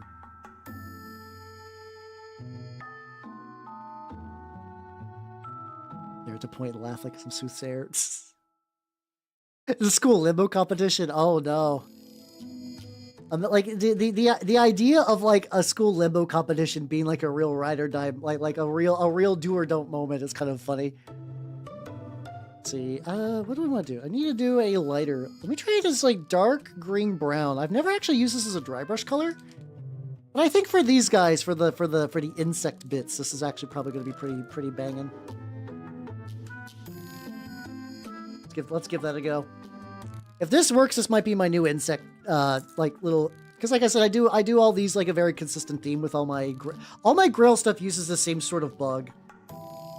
Which has been nice, because at some point, I guess the people who do bestiarium were like, you know what, Hal, very good idea. We're gonna give you more stuff with this theming. And I'm like, thank you. I've not been able to print really any of it because of my 3D printer being at commission, but it's kind of perfect for exactly what I want. Might be too dark. Be too dark. It's cool. And no child left behind did not count Limbo. It's truly tragic. I can also get like little kind of ropey bits. This guy's really weird. I don't know if I really like how a lot of them turned out. I think I might have went a little, I don't know. I'm feeling weird about the rust. I feel like the rust, like once it like really settles down with the enamel, I'm going to probably change my mind. This also might be a thing I might do. I might get these two guys ready for a dry brush.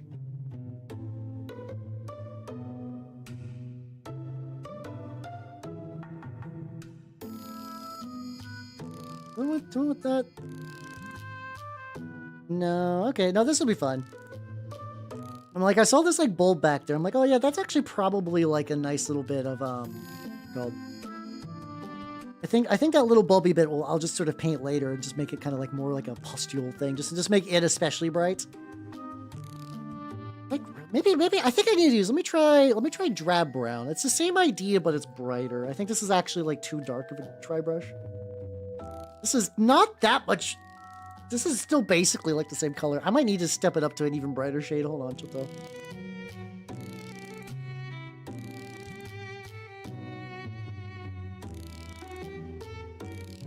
Oh no! This is much better. Okay, no, this is the sauce. Okay, now I can kind of just go and get all these other little bits. Oh shit! Hold on. I fucked up. There's one bulb.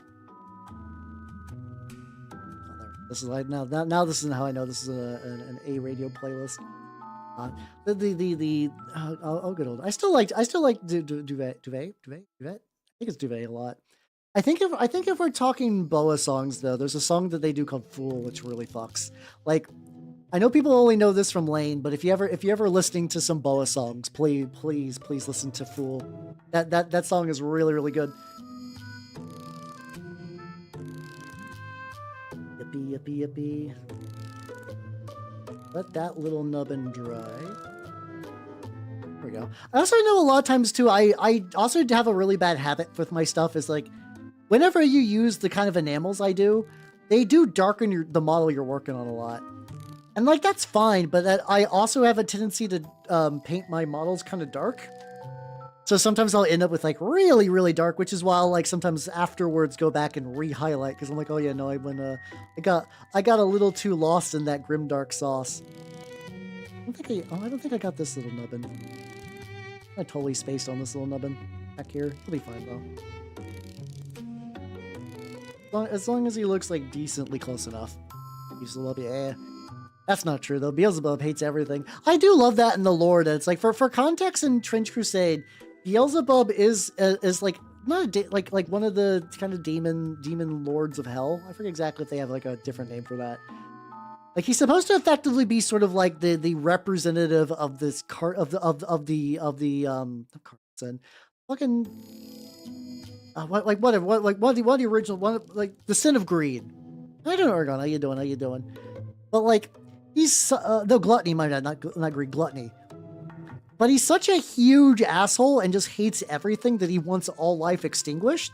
So like that's like Grail will actively fight other forces of hell because he hates literally everyone. It's so good. It's so good. It's to the point that like you can still run Gluttony Court because someone else is just sort of like holding his spot. But everybody knows it's like, listen, you're no Beelzebub. I'm sorry, buddy. You can scheme and have your own machinations and stuff like that, but we know you're not him.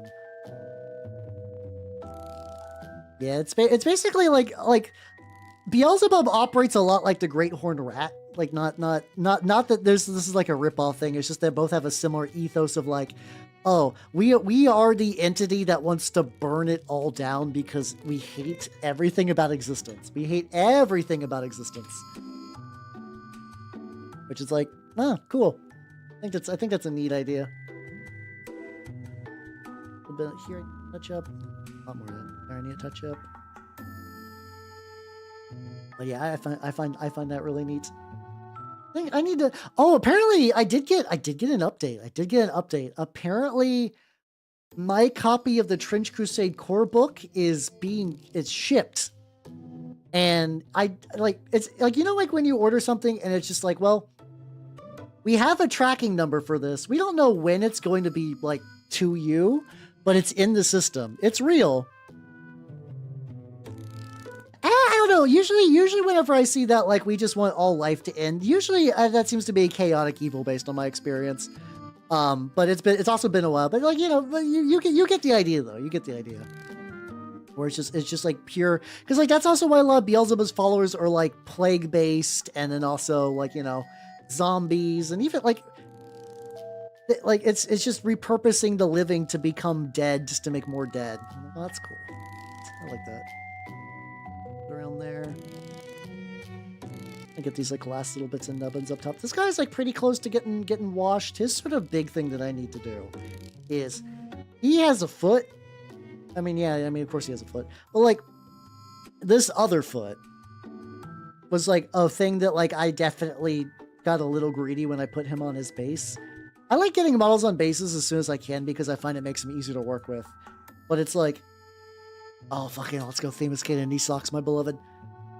I still need to watch season 2.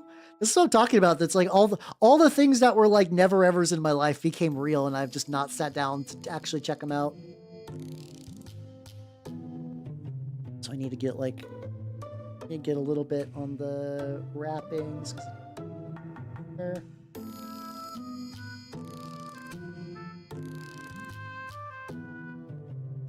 I'm sure it won't be a huge deal though. Yeah, exactly. He's recycling.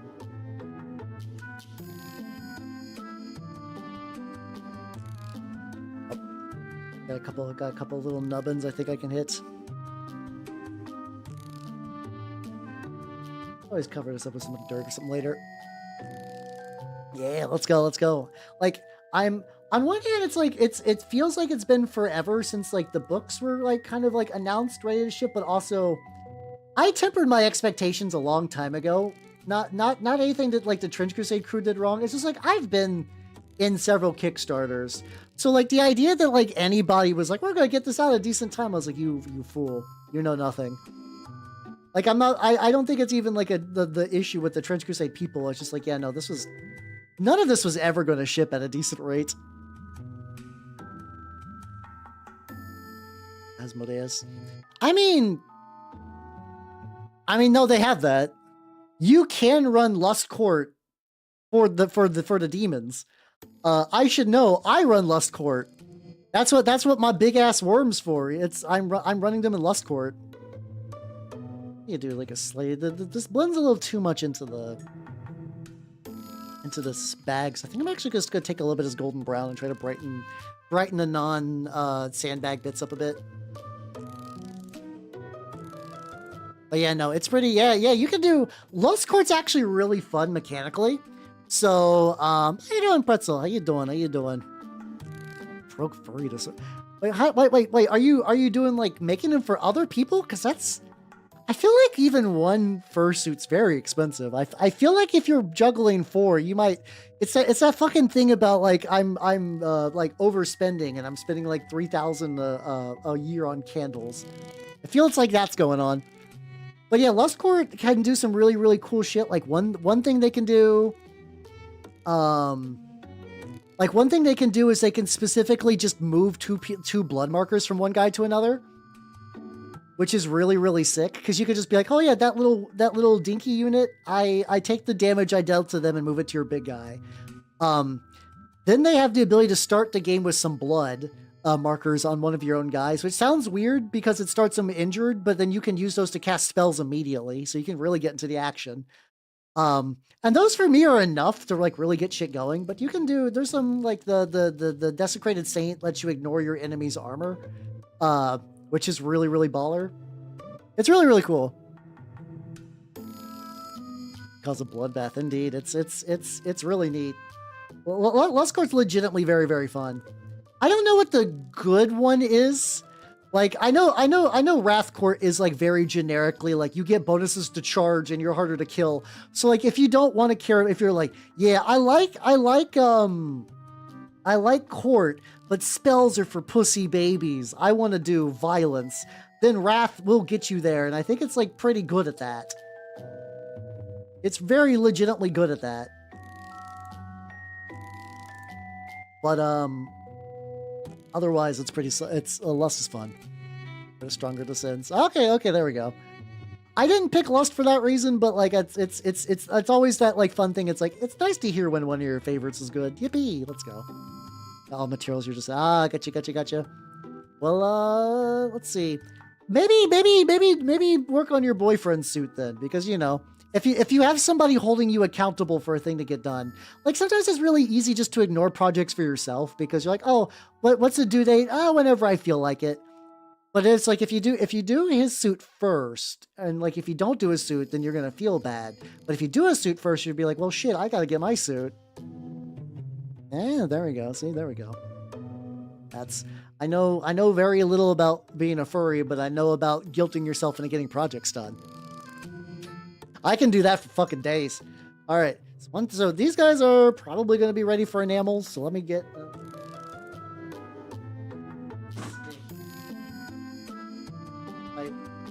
I've been noticing just like...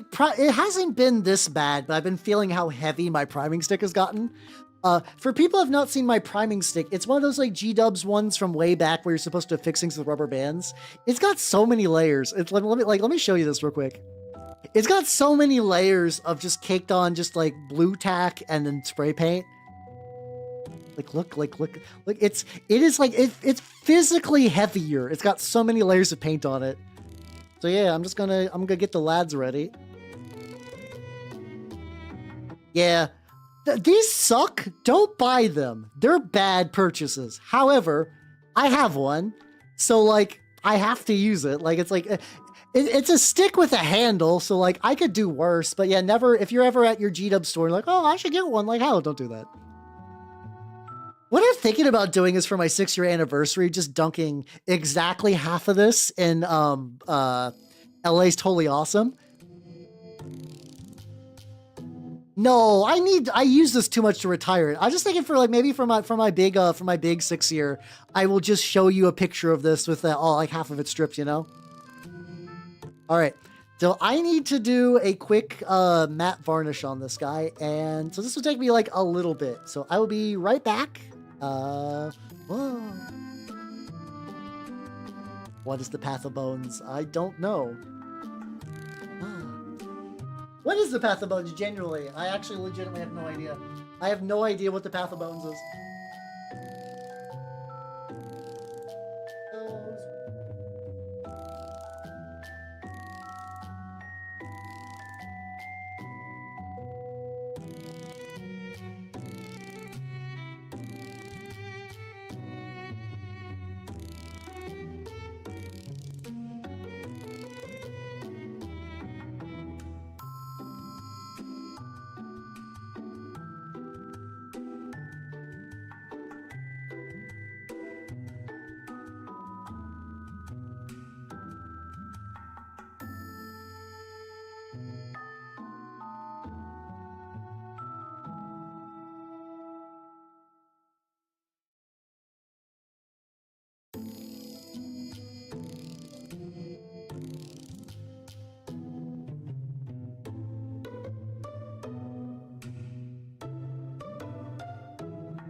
I'm back. The odds will be fine. I need a...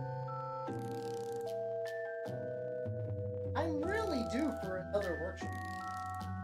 I did a good workshop thing, and it became bad again, so I need to fix that. There we go. Yeah, a spine of cobblestone does kind of describe the texture that has managed to obtain. Yippee! Alright, so let's go back to these boys. And let's get this. So I'm gonna take this like really fucked up old brush, and let's get some. Oh, let me like max zoom real quick. I'm gonna dry brush some light gray into the like basically just dry brush some light gray around here because I want to really reveal some details that I can work with. These sculpts are neat, but they're kind of like, this is something that is a little tricky sometimes. No, the thing is, so like, could I like paint the stick like a Nurgle thing? Yes. But then I don't have a stick for priming. Like, I genuinely use it as a tool. Like, it's not bad. Like, that's the thing. Like most G-Dub's products, it's not bad at its job. It's just it's overpriced, which is why it's like nobody buy a new one. No one buy a new one of those. I bought it when I was like getting back into the hobby and was dumb and I didn't know. Cause like my experience was originally like way back in the day when I was into War Machine. Like I didn't really know, I didn't really have that much knowledge about the hobby stuff. I just did War Machine and I used G-Dub's paints because those were available. And like ever since then, like, you know, I've acquired a lot more knowledge, but I still got the stick. The stick is still real. I can't un-get the stick. Yeah. Yeah, it's definitely got that. I think it's just because it's already kind of got like, because the idea with that spine was that like it's supposed to, what's it called? It's supposed to have little rubber bands. You're supposed to take little rubber bands and like put them around the sides to lock the model in. So in theory, you don't need like sticky tack, but it's bad. Rubber bands basically explode like after pretty much like 2 uses. Guys, this is going to shock you. Did you know that rubber bands are not meant for paint? It turns out when you cover rubber bands in layers of like spray paint, they become immensely brittle and shatter. So you have to buy more rubber bands. And the thing is, rubber bands are like worse at their job than blue tack because they're hard to find. You have to get very specific grips on them. And then also like you have to get very specific grips. And you also like need to like, you have to just keep stocking up, and they're like, I don't know what the price differential is. It's not worth it though. It's definitely not worth it for sure. That's my big takeaway. Actually, hold on. I'm curious. I'm really fucking curious if they still have this. They might not. Games Workshop priming handle. There we go. They might not even sell this anymore. This might be.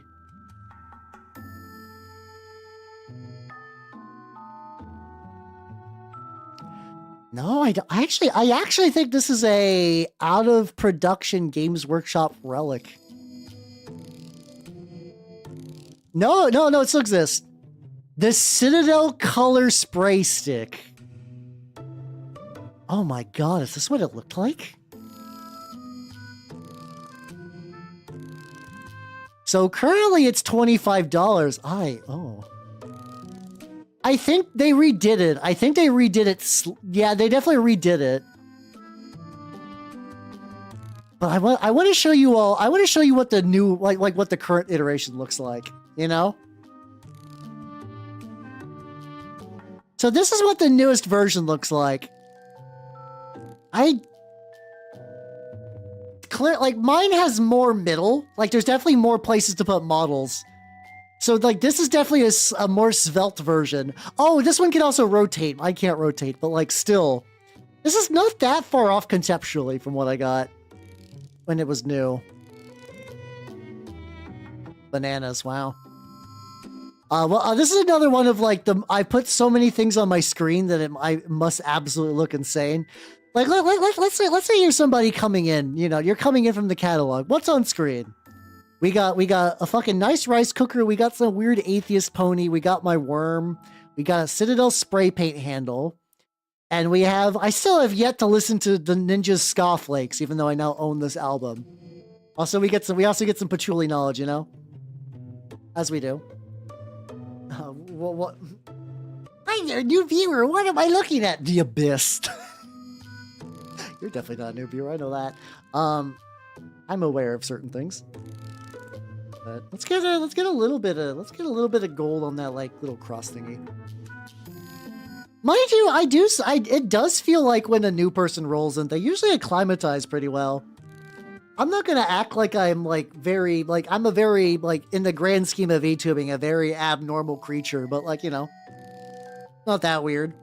Also, how you doing? How you doing, Turtle Sages? Welcome. I'm working on some of the lads, and I figured like once again I don't really know what this bit's supposed to be, but I figured if I paint it gold, that'll look cool. And you know what? Who can? Oh yeah. Lurk as much as you got to do. I understand the need to get things done. I don't know what things are in this context, but you know, in general, if you gotta get some shit done, I totally get it. How you doing, Silk Burrito? Hey, let's go.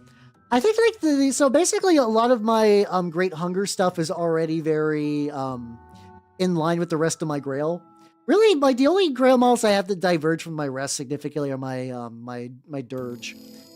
But yeah, these are currently my Desiccated Husks. I forget whatever the Great Hunger equivalent of the Corpse Guard are. I got these lads. I'm getting a little bit of paint on them while I wait for I actually think the other lads are probably ready to go soon. I'm doing both the Butcher Knights and these guys. I was originally going to use them for the campaign that I'm going to be in, that I'm currently in. Apparently everybody's already gotten their third game in though, and I have only gotten up to my second, so I'm like very behind. So hopefully I can rectify that soon. Yeah, that's like one of those things that sounds right. I think it's cool when a sub-faction can change the name of a model just because I think it's like a neat flavor thing.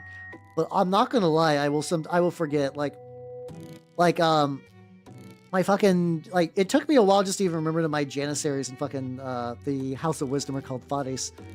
Because I was just like, yeah, it's like, oh, that's like another memory layer. That's fine. So we got these, like, funky, like, kind of, like, pool I put on there really shittily.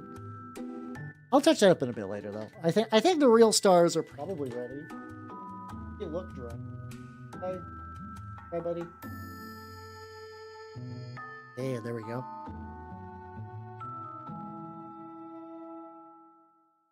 There we go. So I got these two lads, and I think it's enamel time. Let's do it. Let's get some fucking enamels, baby. Especially because if I get the enamels, like, done at this stage. If I get the enamels done at this stage, I'm way more likely to have them be dry enough that I could do touch-up stuff later. Brushes. I should just keep a brush. My water dryer. I already got my my sponges. Got my little squirt thing. Got my wash, which is just as usual. I'm very just ride or die for War Games washes, Dark Wash. I still have the villainy inks and stuff, but I find that this dries a lot more matte, which I enjoy greatly. Let's start with you. I want to zoom in for you. Yeah, these guys are in that like weird spot where they're like just big enough that I think like medium, like for the smallest zoom they kind of lose some of their detail, but if I go like one stage out they're just too far back. Okay, I think I got everything. Get that going. Let's get some drops of this on my little metal. I have like basically a little metal mixing tray which I don't show for like doxing reasons, but like they're pretty handy. 2 drops of mineral spirits, get that thin, and let's go. And I learned last time that I can definitely kind of take this like really, really thin too as well. I figured that like the candles and the flesh are going to benefit the most from the, oh god, the candles especially. Oh my god. I kind of thought they would. Like the candles have like a lot of little like nooks and crannies that just kind of don't really like. Kind of needed something like this, but yeah, no, it's so fucking apparent. Oh my god. Let me get a little bit more of this mixture going. These guys are also just big enough that I need like 2 full goes. Drop. I have to go. Like, apparently, like there's so like I'm basically split between 2 shops for Trench Crusade stuff, but like the shop that's like more of a traditional shop. We keep getting new people that are interested, so it's like, oh, there we go. I might even reach the point where I'm going to be in, like... I kind of got that, like, fun pipe dream of being in 2 parallel campaigns at the same time. Like, that sounds like fun. I would love that. Also, this guy's, like, so fucking big. Oh, yeah, no, fear is one of those mechanics where you're like, I don't think this is actually that, like, useful. And then it shows up a lot. Also, it's really, really fun against, there are specifically, the Grand Anchorite has an ability that if you don't have fear and you charge it, if you have like a certain upgrade, that like your model has just to run away. It's really, really crazy. Yeah, no, fear is really good.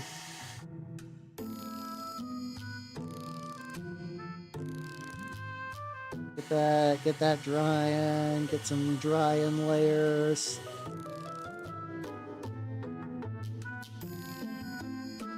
Too crazy. There we go.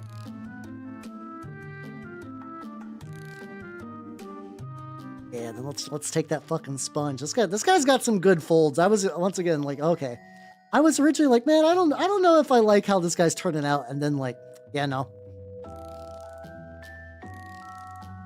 He just really needed that. That's what he like. I'm digging the orange. Like, I think I've used, like, different oranges prior to this for some of the enamel bullshit. And it's like, no, this turned out real good. Also, this sponge is spent. Let's get a fresh hippie. You know, I've had, I think I have, like, a couple. I forget how many models I have in Sultanate with Fear. I think it's just my homunculi stuff. But yeah, no, it's really solid.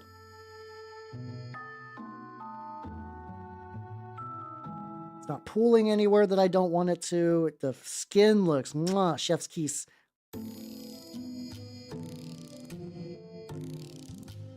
think I'll probably go back and maybe do some more highlighty, dry brushy stuff on the, well, actually, okay, if I make sure I like really give them a good daubing, it's like a really good little bit. I might actually go. One thing I need to do is go back to his hand. Look at that. Make sure I get his knuckles good.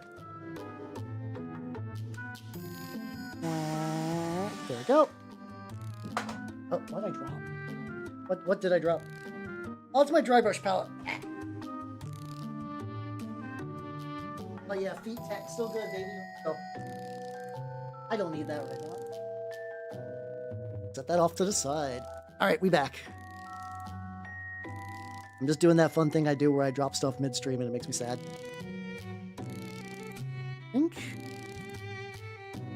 I think the boy is good. I double, like, one quick cursory, kind of like very light pat, pat, pat, pat, pat, pat. I'm sure later I'll find like a little bit that I'm just not super jazzed about, but so far so good. All right. Now, this other guy. So the other guy was, this guy, the previous guy was made first, and this guy was made second out of a, what it's like the Crimson Grove is the most of this model, and I had this base just kicking around for so long, like it was primed and everything, but I kit-bashed over this. And I was like, oh yeah, no, I actually really like how this looks. Like, I think I like him significantly more than the other one. I think it's just because the other one is like pretty base stock, and this one has been pretty heavily modified, and I do have a bias that like if I really kit-bash something, like this is more mine. Which is funny because it means it's like I don't play with a lot of actual official Trench Crusade models for Trench Crusade. You know, I've done my dues, I'm getting the book and whatnot. Well, 3 guys in melee. Hey, let's go. Hey, a points win is a win still. So yeah, no, that's a good old victory. Oh, it's fucked up. It's all good, Salt. So I enamel washed this guy, and now I'm enamel washing this guy, with the idea that like the other 2 chumpos, I want to get them done this stream. However, this guy is a bit more of a priority, like the Butcher Knights. Because they're bigger. That's really about it. They're just kind of bigger and cooler. And so, like, this is legitimately, like, I mean, mind you, I wanted to get these guys done because I do think they're, like, neat models and everything. But also, I'm at that point where I'm like, my desk is getting awfully crowded. I wish I could get some things done so that I had more room for other projects to put on my desk. This is not a bit. It's the forever. Also, thank you for the hydrate. I got... big stretchy water now that I've drank all my stuff. I mean, they are starting to ship, so like yours shouldn't be that much longer. Like I don't know what the mechanism is for determining like who's getting their book when. Like I don't know if it's like when did you join the Kickstarter or whatever, or what's going. I don't know what's going on with that. It can't be that much longer. They're going at a decently good pace. All right, there we go. So we got this guy. I did not have to make nearly as much wash on this guy. Oh, okay.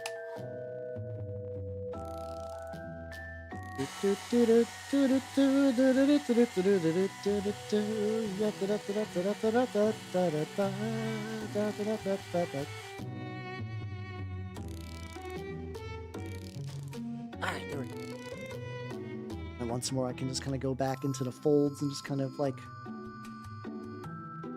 shwork some of this off. And I think out of like all the techniques, the reductive technique stuff really is what like changed my brain the most. Like it introduced a lot more.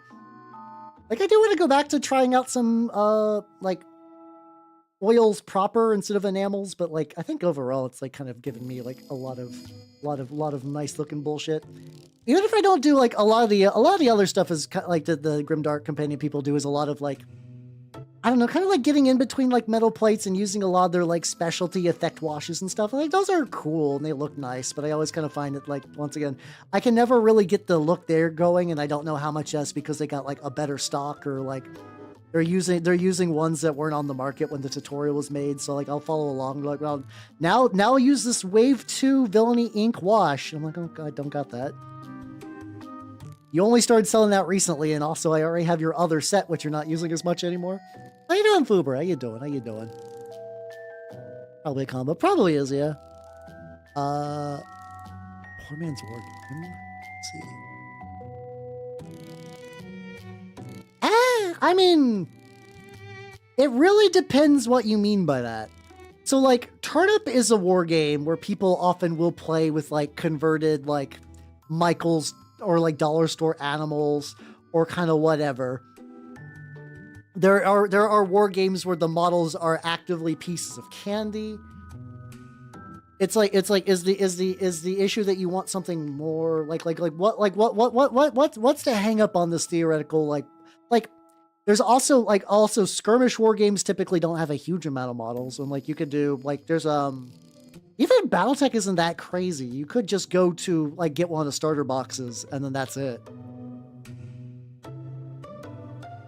But really, the issue is like the tricky thing with a lot of stuff, as usual, is just like a lot of people just want to play Warhammer. A lot of people just want to play Warhammer, and the fact that Warhammer meets their needs means that they don't really have any reason to look into other stuff.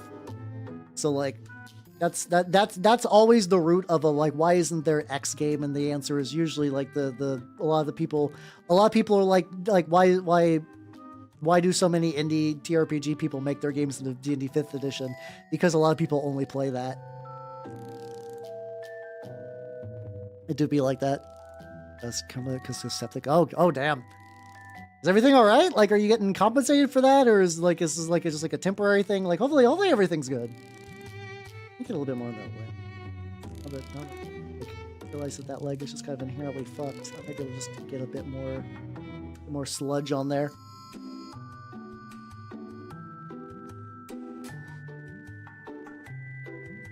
Yes, blow dried the sludge. Good. Still some pooling around here, but not in like a bad way. Hey, you! Look at you! Look at this handsome lad! Doesn't everybody love this handsome boy?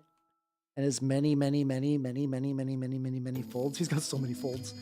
I kind of want to highlight the folds. Not that I necessarily believe that the folds need it, but because I like look how many folds those are. It's like what's that song? It's like your body is a wonderland, but it's like that, but for folds. I'm just getting lost in the fold sauce. Anyway, I believe the guy is what I want. Let's do something. I guess I could always cover the leg with a lot of dust too, which is that might just be my ticket out. That might just be my ticket out. I'm gonna put away the enamels for now. Realistically, they will probably come back once I kind of get these done. Need an explanation for the new images? Nope. Not gonna explain shit. You fuck nerd. You know, it's mostly just it's fun. It's fun that if I don't explain what's going on with the images, because it's the whimsy. The whimsy. What's going on there? Stuff. Things. Bullshit. If I wave my fingers, it's like I'm having a coherent point.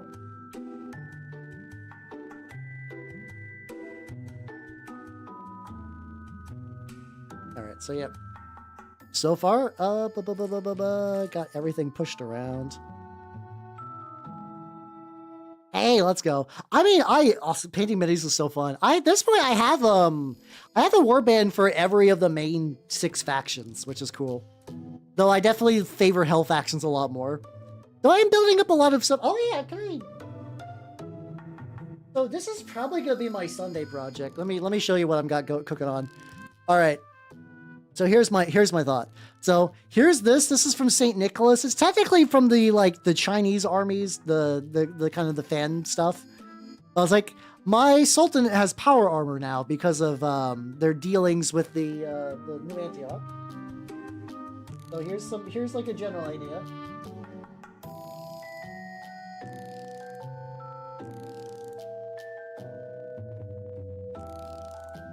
So I got 2 of these hands, but I also printed out these auto pistols from the Red Brigade. So I'm gonna cut off the hands, get the auto pistol hands, glue them onto the body, and then I got some like Sultanate accessories to kind of jazz them up. Like I got like my printer's not 100% back to working, but it's enough that I could print out a whole mini and some stuff. Well, this got. The connection points were really hard to remove on that, so maybe like I said, I probably still have a lot more tweaking, but I could put like this Sultanate tank up here, and then I got some like little other, maybe not, I don't know. But I also do have some like Sultanate, like I got those like the accessory packs that have all like the cool little eyes and stuff. Really, I could just put one in there. Did you smell this? Just a painting stick? Oh yeah, that's the painting stick that you can buy now, I guess. It's different than the one that I got, but it's still like roughly the same idea.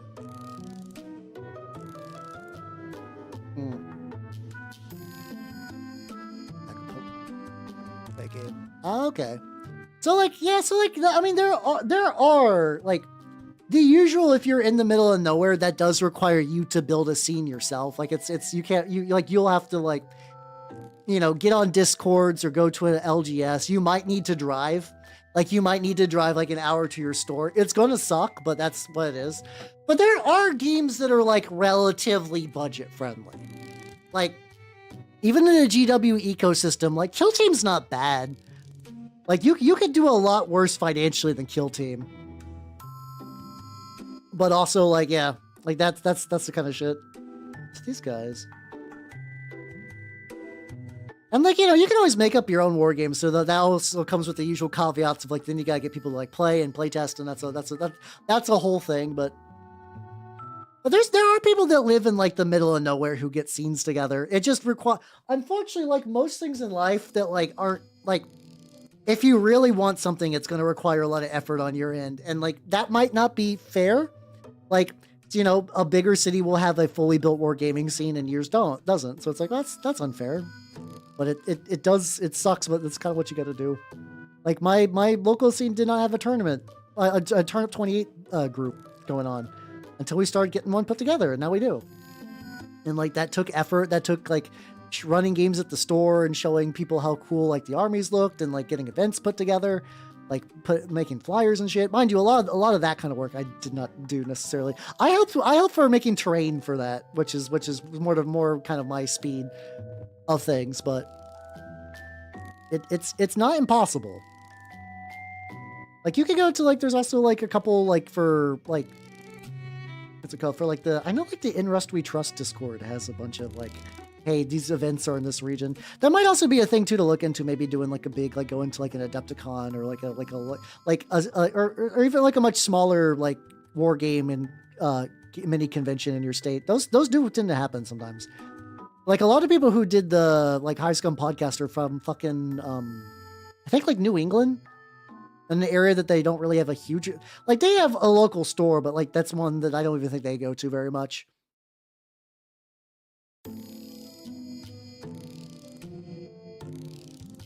was curious if the dry brush that I was using for the pods also would look good on the feet. The answer is surprisingly, yeah. It's reasonably legit. What do I gotta do for you, buddy? What do you got going on? We're very much into like, getting there, but a lot of itty bitty little details I gotta parse out. At least now I can kind of see like the various belts and shit. I actually do wonder though. Like I think I have a leather speed paint. No. It'd be great to use here, but if I have one, I might as well, if I can find it. Hardened leather, okay. This is speed paint hardened leather. Don't recall, I was like, what's up with my wet palette? And it's like, oh yeah, no, there's like dried snow in here from a different project. I typically only use speed paints for glow, so I'm just gonna see what happens when I apply this to once I apply this to something that's like more, like I said, like leathery, I guess. Let's start this real smooth, real slow. We'll go like right here.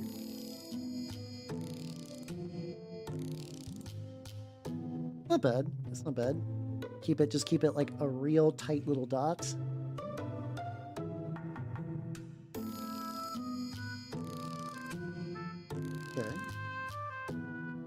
Okay, how you doing, Spork? How you doing? I am working on my desiccated husks because I would like to get all my Great Hunger dudes ready to party at some point.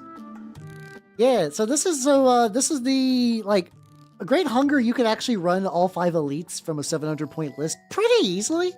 Like when I was building this list, none of my guys had like all their crazy like none of the butchers had any of the, like the knightly order abilities and whatnot. But they had like a decent amount of stuff going on. It wasn't too bad. Like they were still able to murder pretty well. Right now what I'm doing is the body is definitely made by somebody who is recreating a 3D like a video game model and not something meant for painting. So I'm kind of dealing with this. The long and the short is you have a couple of ways. The easiest, like if you like don't have a lot of access to stuff, try I would say try doing like they did release plastics for the Prussians. You can buy a Prussian army box that is just like, this is Trench Crusade Prussians ready to go with some options. Like you could do a lot worse than that. Like that makes a lot of this process really, really streamlined. However, otherwise you can do like, you can take historicals and kit bash them. You can take some like, technically it's the wrong war, but you could do like Conflict 28 minis. If you're doing court, which is like the half-breed demons, you can just use demon models from whatever you like demon models from. You could use G-dubs demons. You could do like Wrath of Kings demons. You got demon options. You have demon days like the Gorillaz album. Okay, it's like this speed paint leather isn't bad. I'm going really thin because I don't want to like go like super overboard everywhere, but like so far it's going pretty good.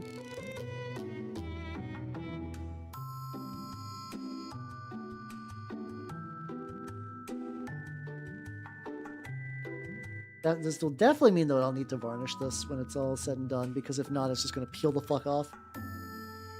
Guns are a mistake, and I'll have to deal with that later. It's fine. Okay with that? I'm okay with it. Iron Sultanate. Ooh. So 3D printing will help. Something that if I've seen people do, like my local Iron Sultanate player does this, and I know a couple of other people do. There is a Song of Ice and Fire minis game, and I believe is it Davos? What the fuck? Let me see if I can find you a good example, because a lot of these are genuinely really, really good options for that. Song of Ice and Fire War Game Essos. Wish I could find it. No, come on. Fucking. It is. Oh, sorry. No, House Martell. Okay, my bad. I know a lot of people use House Martell models for their stuff. Like you got a lot of good skirmishers and stuff like that. Let's see if I can find you like a good example of like what these fucks look like. You can get like a box of like 12 for like $10 for not $10. Like it's you I think it's like $40 for like 12 models. Actually, yeah, you could even maybe use the Heroes box. No, I think some of those heroes are more for like, let's see. You know what? What's probably going to be easier, instead of me looking for a perfect image, I'm going to say try looking here. This is the House Martell line. And it's like, it's not like, you know, it's not going to be like very historically accurate. I mean, not that most things are, but like there's enough there that was some like kit bashing, yes, but even out of the box, you could probably just like run a lot of these as is. And you could definitely also buy like, especially so like let's say the Martell Sand Skirmishers. I'm just gonna grab a picture of that real quick.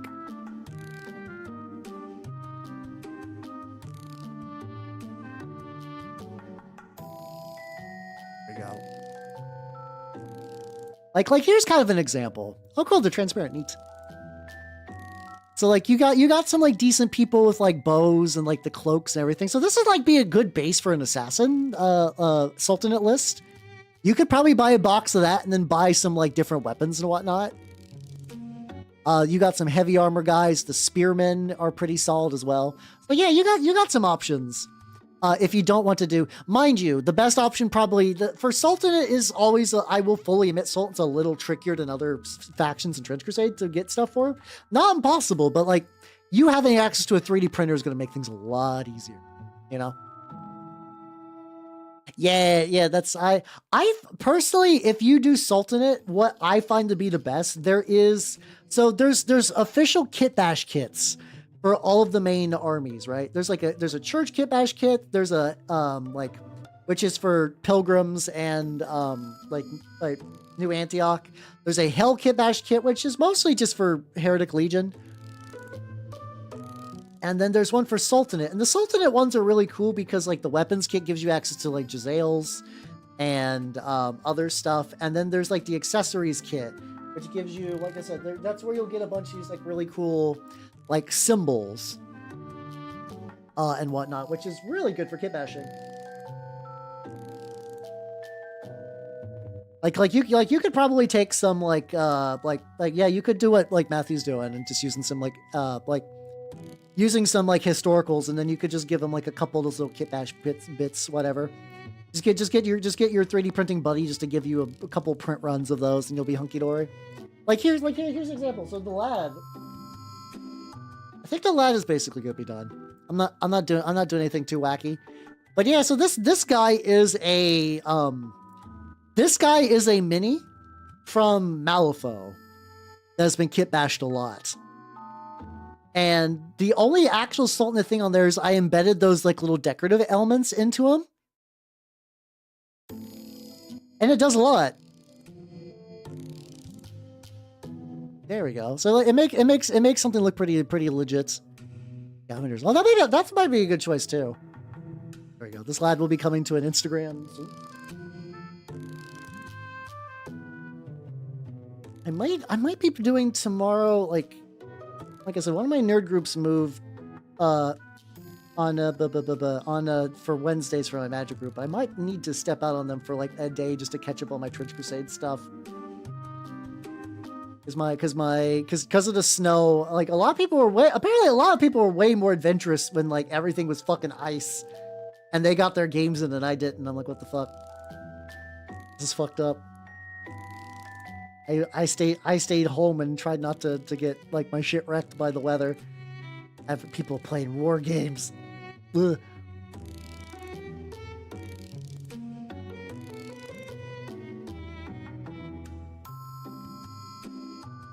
Another one, like I don't know where that hand really terminates at, but God, why is this entire playlist is fucking with me, because I mean a lot of it is from, oh no, I think this is from Nietzsche Bros? I think this is the ED for Nietzsche Bros. Holy shit, I've not listened to that in a while. I think that's right. I might need to double check. Nietzsche Bros / Donchi Coco Kase no Nietzsche Joes. Fuck, camera froze. Actually, the camera's been freezing a lot more, but it's been evening out a bit now. Yeah, no, this is absolutely the ending of Nietzsche Bros. It's so good. For people who are like, man, there's only cute girls doing cute things. What about dudes doing dude things? That's Nietzsche Bros. I also need to watch Golden Kamui one of these days, because from what I understand, it's very, very similar. I mean, like, for dudes doing like goofy dude things, but also it's got this like really cool, like, I think it's the era right at the death kind of end of the Meiji era into the Taisho era. So you get a lot of that kind of like Japan's getting all kind of like militarized and stuff. And you still got people who sort of are very samurai-esque in attitude, but not in position anymore doing shit. I don't know. All I know is that like I know it's kind of neat for that. I know it gets like very homoerotic, but in a way that's not really palatable for most Fujos. Advanced Fujos, yes, but I think for a lot of them, no. And then also I know that there's like a guy who's got, I think at one point in the series, his skull is exploded by a bullet, but he lives. So he's got this like really, really like, he's got like a fucking like metal plate in his head and some other, and like, I think his like part of his skin is like flens near his eyes. And I know a lot of people who want to kiss him on the mouth. A lot of VTubers want to kiss him directly on the mouth. Honestly, good for them. Shit, oh god, there's this whole area that just did not get any of that dry brushing. Fuck. unfortunate. Oh yeah, getting access to a makerspace is always that's always the very, very good thing to do if you can do that. I actually don't know how common makerspaces are these days. I know there's one in my region, but I've always just kind of done everything in. I've kind of always done everything in like with my own stuff, so I've not really looked into it. The Fujo was I don't know. A lot of the Fujo whispering is me just like seeing Fujos do stuff and like having some experience in the past.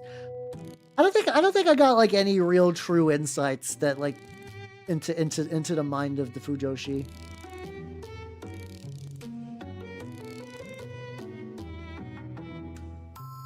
How does that work? So like he's clearly gripping like a stake or something. But there's like another detail bit that I don't understand.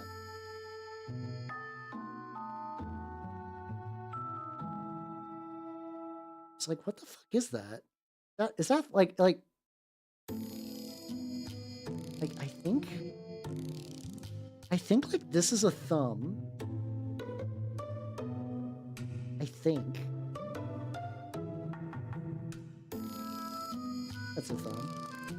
The back, maybe? Maybe, I don't know. Tens. Ah, there's a couple. I know Wrath of Kings did that back in the day, but that game is hella dead. I cannot recommend why did I not hydrate? Did someone redeem hydrate a while ago? I don't know. Oh, was that 20? Oh, fuck, I missed that, my bad. Ah, I've been lost in the sauce. No, that's another thing too. Like I said, a lot of war games kind of stick to very specific parameters.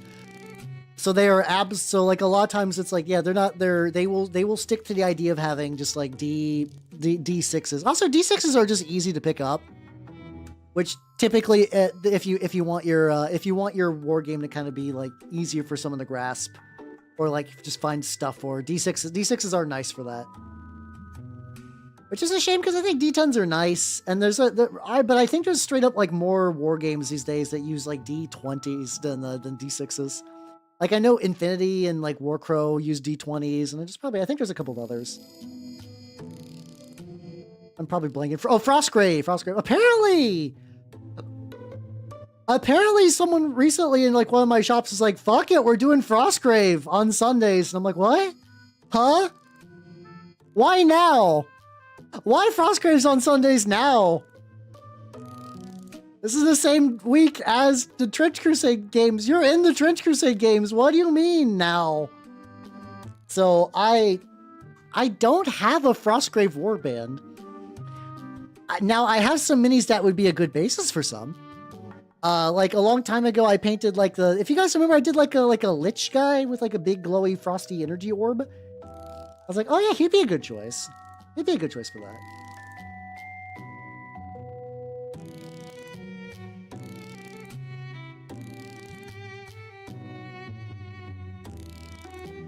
Like that's metal, I guess. I guess I can bring back this. We'll talk about these details are super hard to parse just because everything is like incredibly small. Why is the back of you? Why are you wet? Weird. Okay. Well, I guess these guys do have an itty bitty bit of chainmail, which that guy got, and then this guy still got. Okay, you're fine then. Like $15. Oh yeah, because like they're doing something weird, right? Where it's like there's a newer version that has something changed. I don't know what God, there's so many just fucking like remasters and shit. I don't know what's fucking going on with what. But yeah, I think I've vaguely heard that they're doing like a different version of the Final Fantasy for 7 for PC. I own a physical copy of Final Fantasy 7. That's the thing too, though. It's like I don't know why I would play it on Steam anyway. Like I don't know what would compel me to do that. Like maybe there's a good reason to do it.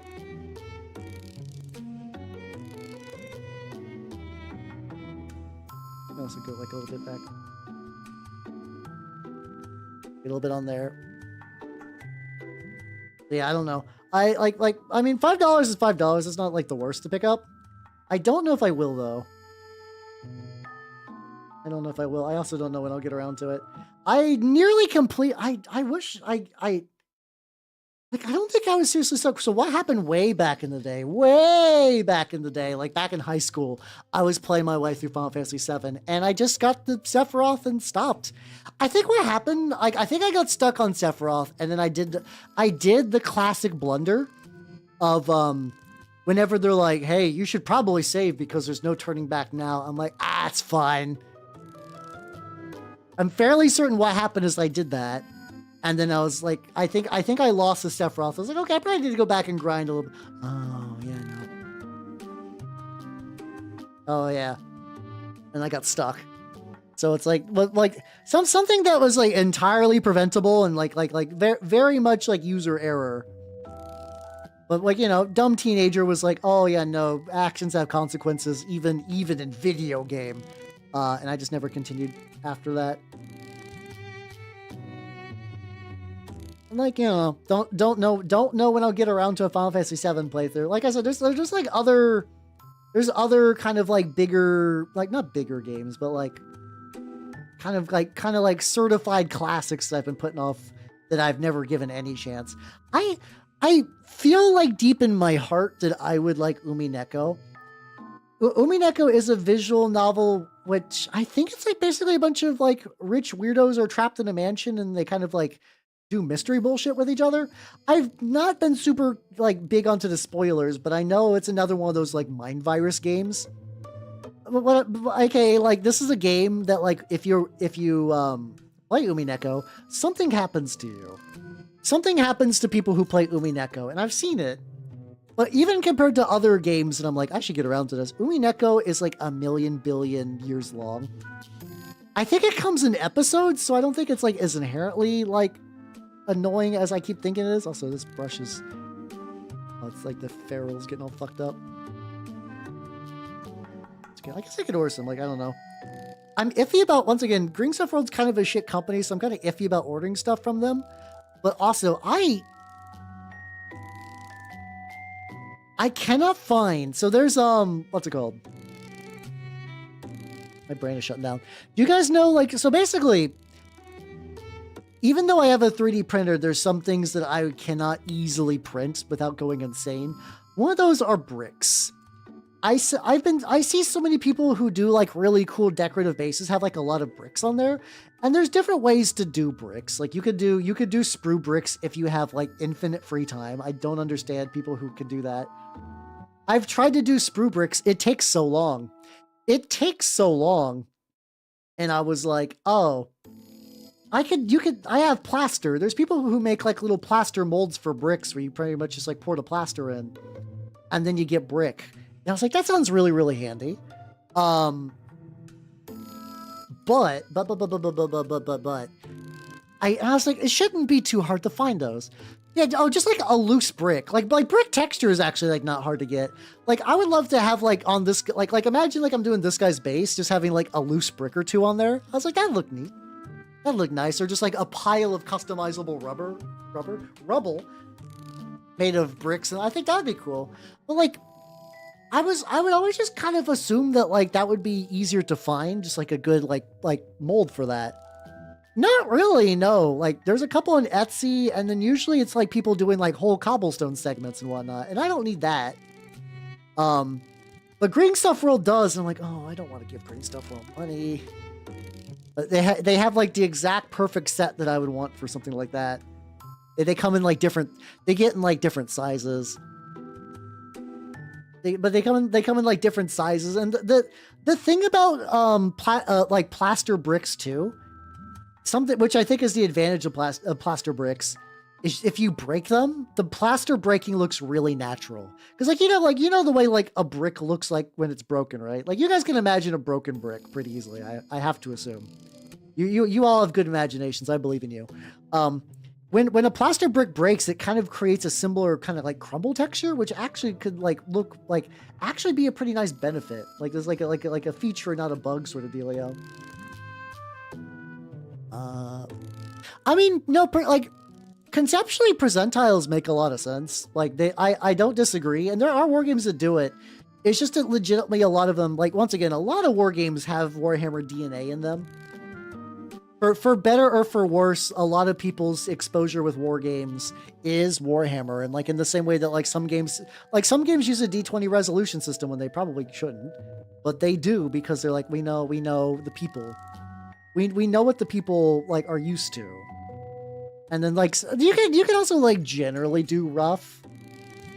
You could do rough math with like with d6s. It's not like the easiest. Like it's not like pure percentile, but whatever. I think it's also just because also a lot of times too for a lot of war games when you're having a bunch of dudes, I do wonder if you're like throwing out a bunch of d10s. Like the thing about like Wrath of Kings that was nice is that you're probably going to have like maybe like 10 dudes in a unit at the most. And a lot of those are basically in that game, your attack roll is baked into your damage roll. Like you pretty much roll the hit and roll the damage at the same time, which I love, but like, you know, not necessarily 100% common feature of all wargaming. So yeah, it's one of those quirks. No, mind you, like I agree with you. I think a D10 system would be pretty legit. Oh shit! Okay, there's like a. This is what I'm talking about, where it's like, this is fucked up. This is fucked up. Like they're like these angles are not meant for painting. I did a fool's mistake where I picked a mini that is like looks cool, and like these look really cool, but like that angle is just like a big fuck you to actually painted this thing. Not even gooches. Their gooches are fine. His fucking gooch is out there. It's his pits that are hard to reach. What the fuck? How dare you deny me pit? I wish to paint. I might also just cheat too if they're gonna. I mean, these guys are gonna be kind of grimy anyway. So like, if I need to cheat and just like fuck it, this is all corroded. You did this to me, model. I'm not gonna go deep into the paint because you set me up. You set me up to fail. Let's see, these guys. I'm gonna let them. I do think I need to let them. I will say they're like getting there. They're definitely getting there for sure.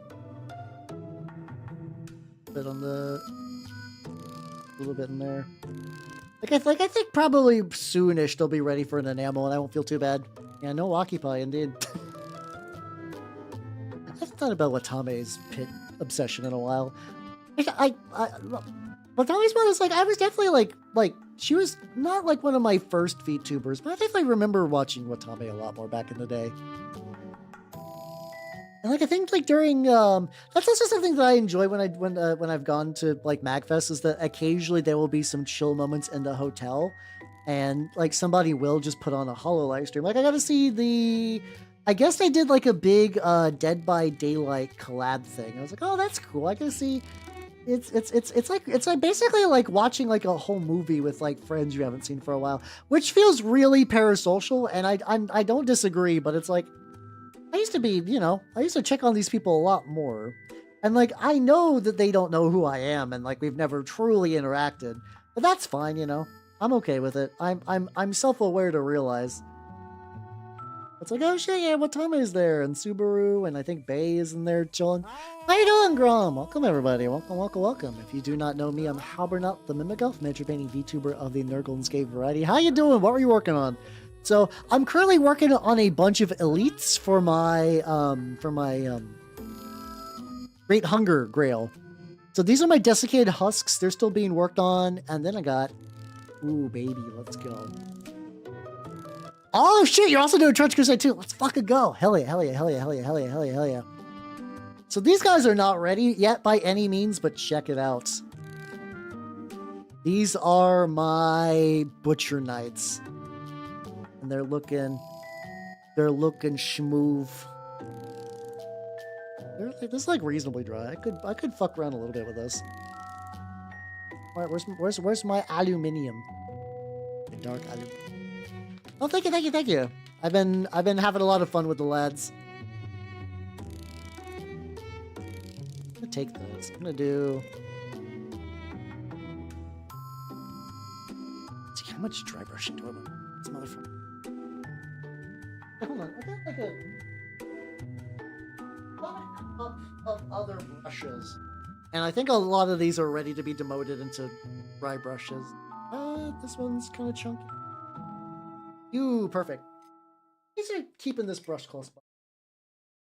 Once again, I'm due for like a big workshop refresh. I got this like older army painter brush. It has seen better days. It has definitely seen better days, but for now it is going to be a targeted dry brush.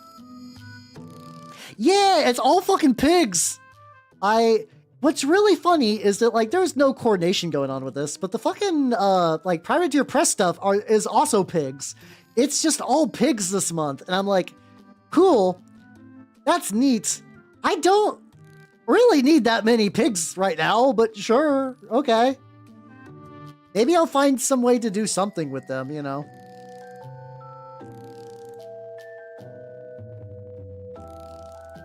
They're hogging all the spotlight. But yeah, it's been unseasonably cold, so I actually think now I'm past the hurdle of like active printer issues, and I'm just getting into that like, oh yeah, no, it's just kind of so cold that like the resin doesn't really want to like stick correctly. A great lemon pig. Well, no, I mean that's a good idea. I am saving the lemon pig though. There is a I'm saving the lemon pig for Smash Bash. I wish to Smash Bash this year. But I'm waiting for them to announce the theme, because without the theme, I can't get started on that just yet. Where's the one to use? Oh yeah. Oh god, yeah. No, I painted so many artillery witches, but yeah, they're so fun though. They're so even if you're limited to one, it's like I want to do a bunch. Well, the thing is, like, so the Smash Bash has a couple of categories, and one of them is for like bigger models. I want to put the lemon pig into whatever that bigger model category is, for sure. Oh, there we go. Oh, there we fucking go. How you doing, Nintendo? How you doing?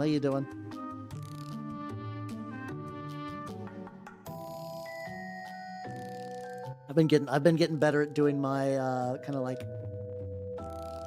dry brushy kind of like chip metal's wrong, but like the kind like the rust where like the edges kind of get that little bit of sheen going on.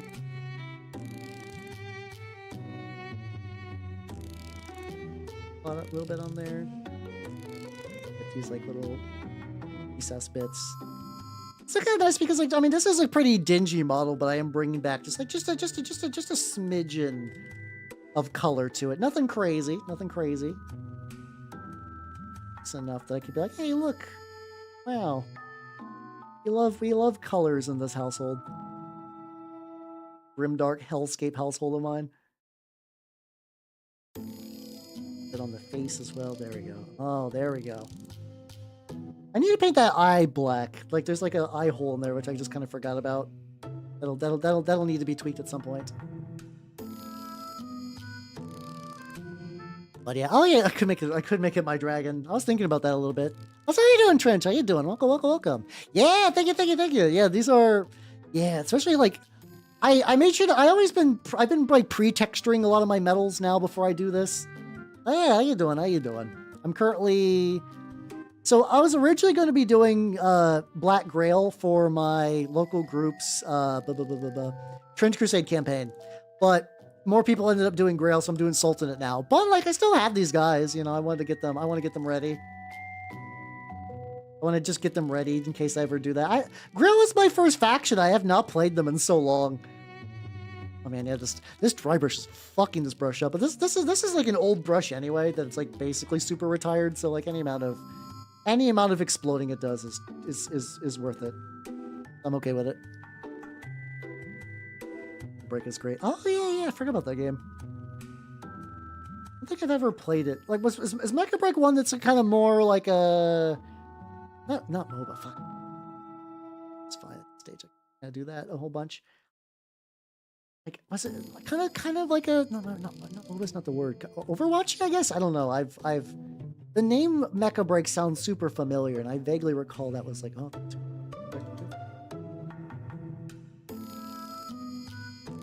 There we go.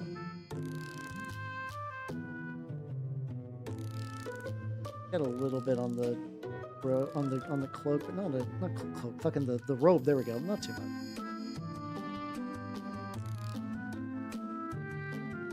Let's fucking go. I'm debating if I want to bother to like get any like. What's this? I don't know if I want to bother trying to put any like little flames in the candles, or just probably just have them just remain melted. I think like the one thing I'm a little, his base is really boring. I think it's just because he takes up so much base. I just decided to be kind of like, I was like, I didn't really want to put much, but like, if I would have built him the way I do now, I would have like 100% just like put him on a bigger base. So like basically I've been really into the kick of like like a base like this that has like a couple of extra like pork layers, and I can put like little skulls and shit in there.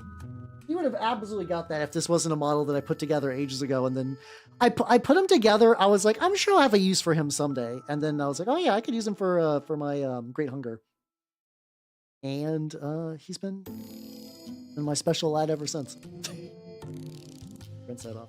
But, oh yeah, fuck, I gotta do the metal on the other guy too. A little bit of purple just to...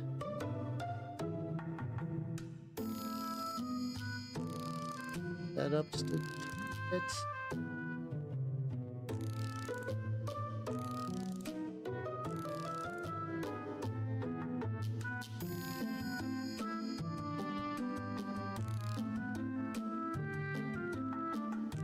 The fucking acoustic version of Bude? What the fuck?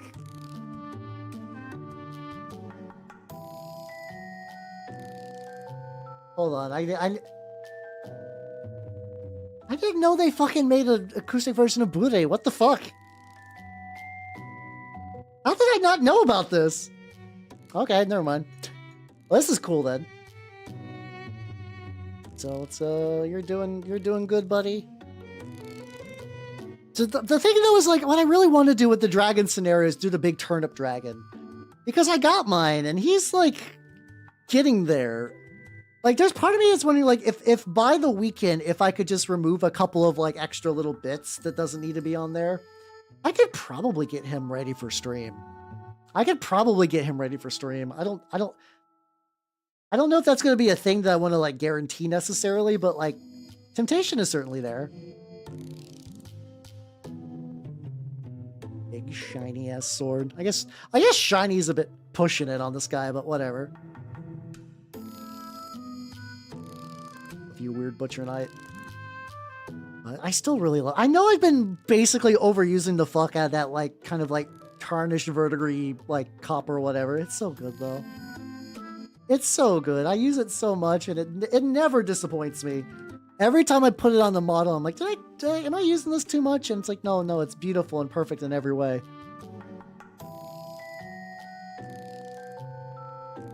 There, and then let's get your helmet, and then you're good on that.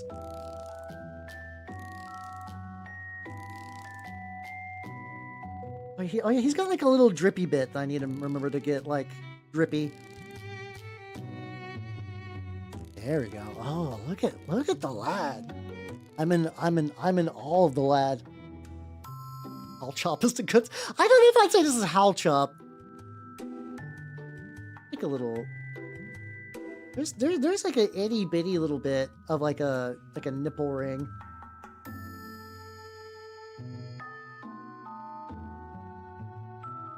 Got a little bit of shine. Yeah, basically like every hook.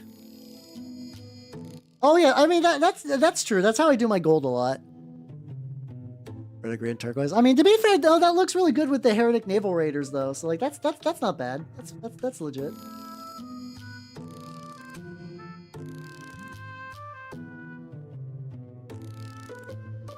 There we go. Oh shit! Oh fuck! He's got this little leg pad. Okay, let me get his little leg then. I totally forgot about that. We also made sure to get like the piercing, so that's good. You know, he's got his he's got his bonus tits. Should I bother to give his nipple a highlight? I could. I forgot. I kind of forgot he just had like a loose nipple. I could easily give it a little highlight as a treat. Oh. What color should I do his nipple? Oh yeah, no. I gotta do Pro Acro purple. It's like just bright enough to be uncomfortable. It's what I need. Get a little bit of height. Let me get a little bit of this on my palette. Oh no, please don't be clogged. Oh, we good. We Gucci. We Gucci. We Gucci. We Gucci. I've been saying we Gucci a lot more recently, and I don't know why. This is like another thing with like the way like my vocabulary is just a strange beast. Where like, I know that used to be a thing other people would say years ago, and I didn't say it then. Like, why now? Like what has compelled my body just to kind of like bring that back? I don't know.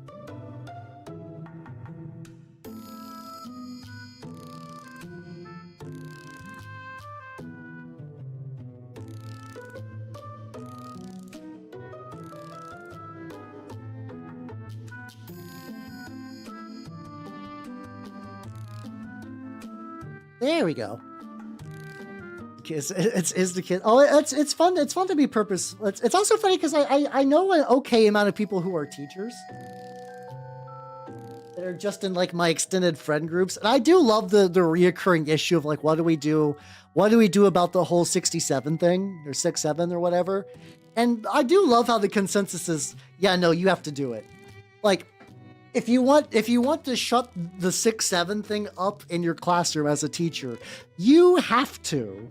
You specifically have to go and like be weird about it.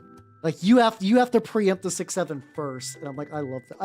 I love that that's solid advice. It's really excellent. What do I want to do? So like I'm like, okay.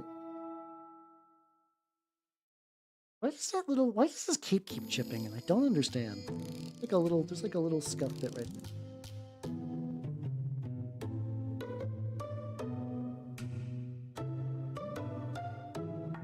It up a little bit. I don't know. I can always like dry brush that. Yeah, that's how you do it. So, yeah, you're supposed to do that. Because once again, nothing is more uncool to a kid, and especially is if an adult does something, and then they're like, oh, why'd you do that? Oh, gross. Fucked up. Like on one hand, it's like I do have some like effect paints. Like I mean some effect enamels. Like I got like some like slimy grime green bullshit. What is that actually? Slimy grime light? Oh, this is like fucking like moss green.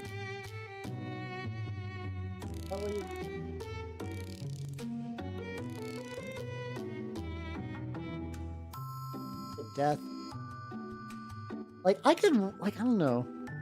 I definitely need to add some slickness to this and then also this growth. And then maybe some slickness around like where the tubes are at. Like I don't want to go too apeshit, but maybe this is the way. I'm gonna try a thing. Let's do it. I'm gonna take some gloss medium because that shit's the tits. And what do I got? Oh yeah, I got like a dirty yellow. Where you at, buddy? Where's my fucking dirty yellow speak? Like Nazdrag yellow or something like that? No, that was the G-Dubs one. I have like a...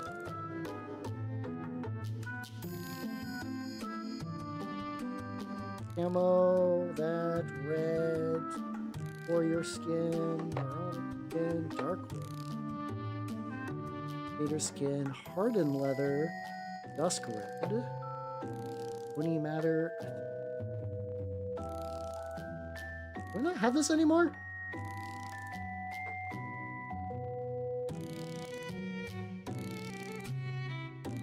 Oh no, I think it's in my. Okay, hold on. I'm gonna take a really. How you doing, Legerman? How you doing? Hold on. I'm gonna be right back. I think there's a paint I need to grab from my airbrush room. Ah.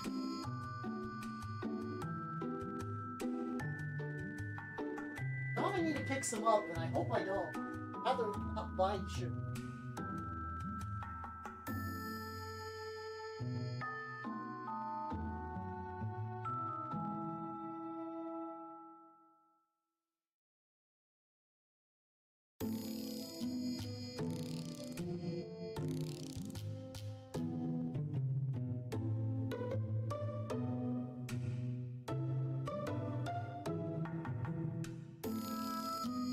not in there. Where did this paint go? Ah. Hold on. Do a little another search. But how you doing? How you doing? I am currently painting the lads for Trench Crusade, and they're turning out. Oh God, it's nearly been through. Guys, I know there's like the whole like time flies when you're having fun, but like, man, this is fucked up. hey kids, we're hosting a 6-7 day, huh? Yeah, there you go. I think like the more you do exaggerated clown noises, the more they will feel the pain forever.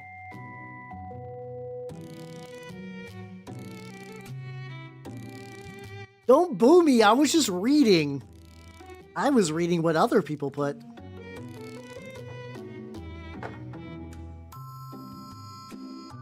God. Oh, pale brown, light.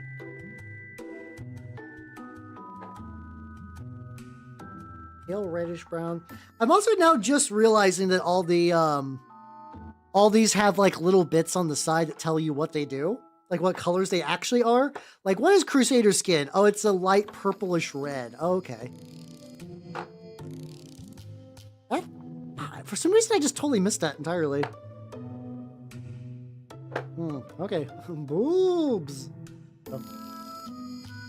Yeah, no, okay. I am just straight up missing a color that I used to use a lot, and I don't anymore. This is fucked up. Wait. No, fuck, pallid bone. I think that's what I was looking for. Fuck, there we go. It was in a totally different spot. Oh God, I need to reorganize so bad. This is fucked up. So yeah, I'm gonna mix a little bit of this. Let's put that. Okay. Oh yeah, it's perfect. 2 drops of that into a bit of gloss medium. I'm gonna try. I want to see how this mixes real quick before I do anything. Before I get like too lost into this ye old sauce. Okay, I think a good test case also will just be like here. So this is like a mixed, like I said, this is like this like dark brown yellow mixture. If I want these like little buggy bits, especially to be like the glistening bit, I could maybe mix a little bit more in there. I guess worst case, I could always just like, you know, I could always just mix a little bit more of the paint in there, which I think I will.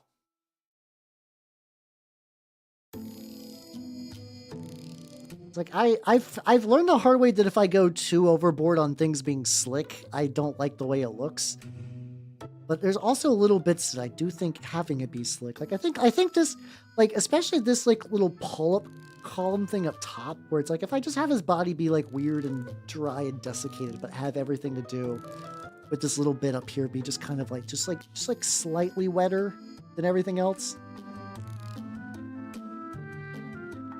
Adds a little bit of extra dimension to it, especially if I can get this to like yeah, I think I need like one more drop in there.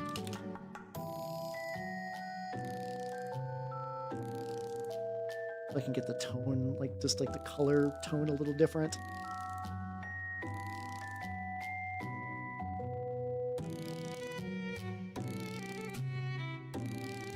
Go. And then there we go. I think what keeps shocking me on this is like how many just like I wonder how many songs on this old AE radio playlist are like I just kind of assumed that they only played anime like music or like anime adjacent music, but I guess at the time there probably was just like some like, you know, some guy who was like DJing that. They're like, here's a song I like. Might be what this is. Hopefully, luckily this is typically excluded from like the copyright box and stuff. So I don't think if I get hammered for this stream, I'll be sad. But like I think that I have precautions in place, so it won't be too bad. All right, so he's got. I did get his nasal drip.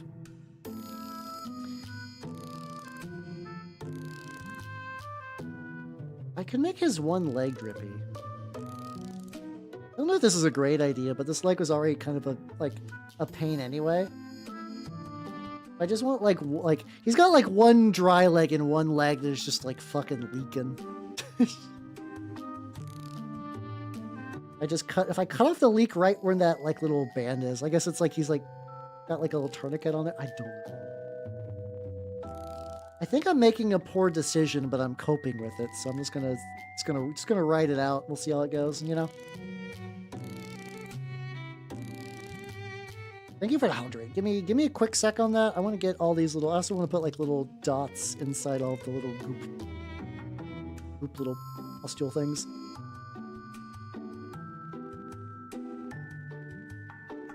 Put a little bit on there, and yippee! There we go. Yeah. Fuck! Wrong button! Wrong button! Goddamn. Ah, there we go. My bones have gotten so old and jelly-like that they just detonate. You know, this one does. So he's looking... Why'd you even have that button? Are you telling me that, like, if you had the option to have an explosion button, you wouldn't have one? You know? I think it makes perfect sense to have an explosion button. Yeah.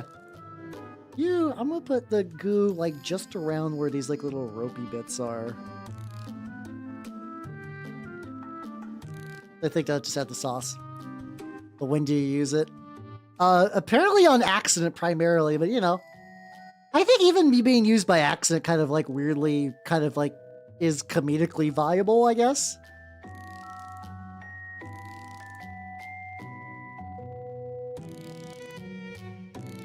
It works out. It works out.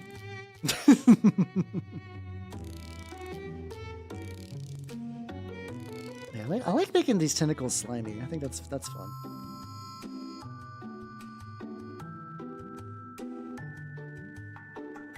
I'm gonna also make this like little nubbin on there kind of slimy. Could also make him like slimy like under the armor. Like I could have a little bit of like the goo leaking out the back a little bit. Not a crazy amount, just kind of like, you know, just around the edges. And I'll even just really just around like the top, actually just around the top in general, kind of getting there is pretty legit. Again, I'm like very, it's like I don't want to go too goop. There's a piece of wood with a code carved into it. This code will lead you to count with 8 Bitcoins. Remember to find that you need to. You say that like I know what I would do with 8 Bitcoin. I mean, not even like, oh, have crazy wealth. I mean, I don't know how like wallets work or anything really. I remember there was a very narrow period where somebody was like, how please set up a crypto wallet for stream donations. And I was like, okay, I guess. So I did. And no one used it anyway, so I don't really know. I think what they were trying to do was someone was like hoping to use me as an example of like, see, this VTuber did it, you should too. I don't know, because like conception, I think at the time the implication was that like maybe it'd be like not for me really, but I think it was for like somebody who has a lot of crypto that wants to give it to anime girls, but anime girls aren't gonna want to open a crypto wallet, so they're like, you anime boy, show them it's possible, and I was like, okay, I guess. In theory, I took down the links for it, like, at this point anyway, so, like, as far as I can tell, I've never gotten anything from it, and I'm okay with not really looking into that further. Like, I think crypto is still a thing, but, like, I'm kind of glad that the hype has died down, because I knew a lot of people that got really annoying about crypto, and I'm kind of glad that, like, I don't gotta deal with that shit anymore. It's so much nicer now when I don't have to get stuck in, like, know a guy, really nice dude, got really into Ethereum, like, helped run events for Ethereum into Ethereum, and it's like, I remember being like, we're just like catching up, and then he's just like, so Al, do you know about Ethereum? And I'm like, I don't need it. It's just I got caught in the tangent, and like, here's the thing, is somebody, even like the person who's like the most like, hey, we're on the bus together, you want to hear about the Horus Heresy? There's at least like a story there. Like the build up for the Ethereum conversation was just like, you should get Ethereum. I'm like, there's better uses of my money right now. I'm fairly positive, so I'm good. Oh, look how good his glistening arms be. Ooh, okay.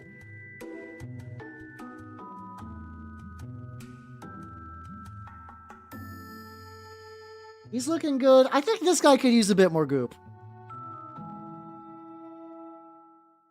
Oh. I was really worried because I think for a second I almost picked up the wrong like speed paint. There we go. What's their armpit slime taste like? Mm. Have you ever been near a trash can where something has been in there long enough that it putrefies and like you can smell it from like outside the trash can? Probably like that, I think. I think probably something like very similar to that.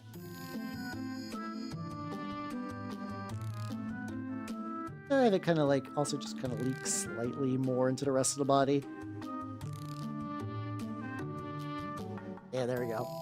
Well, like layering medium is fun because it's even kind of like starting to build a little bit.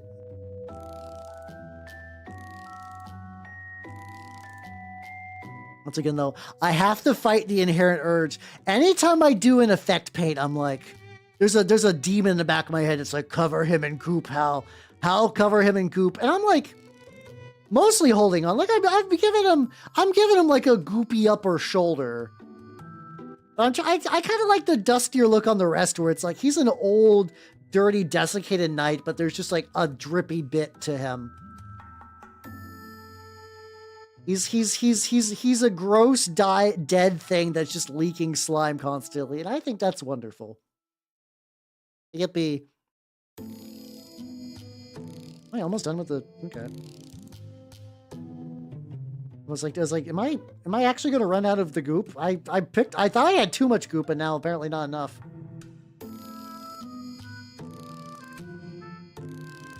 Oh yeah, I guess I got the leg too, which is sufficiently gooped. Goop for him, I say. Indeed, goop job. Let me get like one more drop of gloss medium.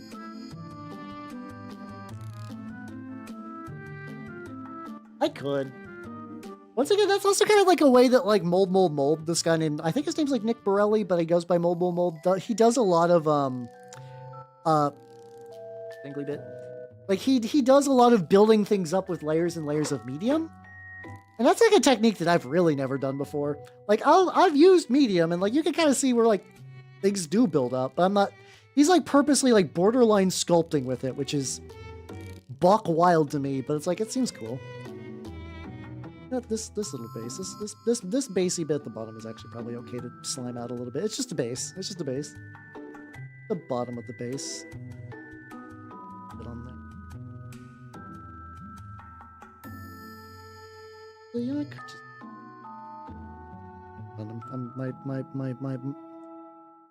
My inner demons are compelling me to do horrible things, but I think I'm okay with this actually. Just getting. Okay, let's just goop the base.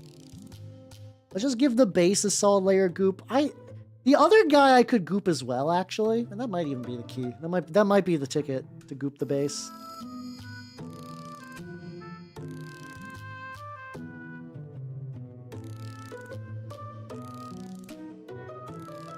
Oh.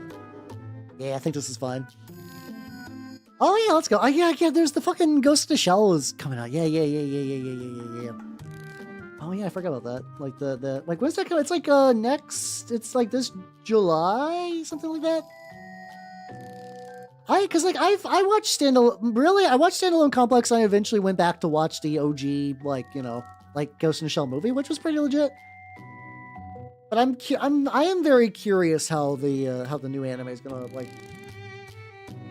I know it's more close to the manga, and I know in the manga like the major is a bit more. Maybe goofy is a strong word, but like I remember she was like very, very stoic in other adaptations, and I think that one she's a bit more carefree.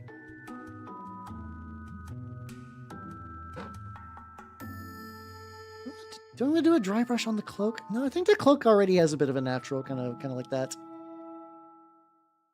A major. There you go. I can goop the base. I can goop the base as a choice. I think so. I deserve some base goop. They're clones of her? Oh fuck yeah, let's go.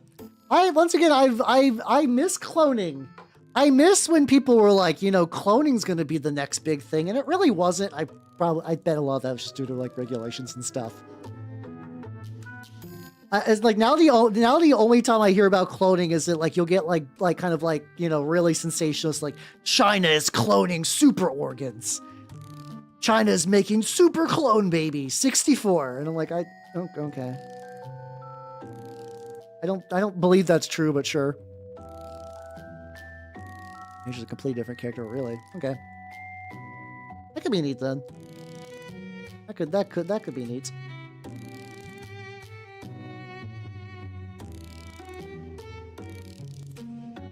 Goop lad. Let's get that point, Chieftain. I know you've been big chilling for a bit. How you like my goop boy? He's big gooping. You escaped the Kroger's parking lot. Let's fucking go. Hell yeah, hell yeah, hell yeah. Congratulations on your great escape. Are there any other little details? Like, I could maybe do a bit more, but I kind of like the way he looks. I think I'll wait for the goop base to dry. And then you, buddy, I'll wait for your goop base to dry. Then I think those two are ready. If nothing else, those two are ready.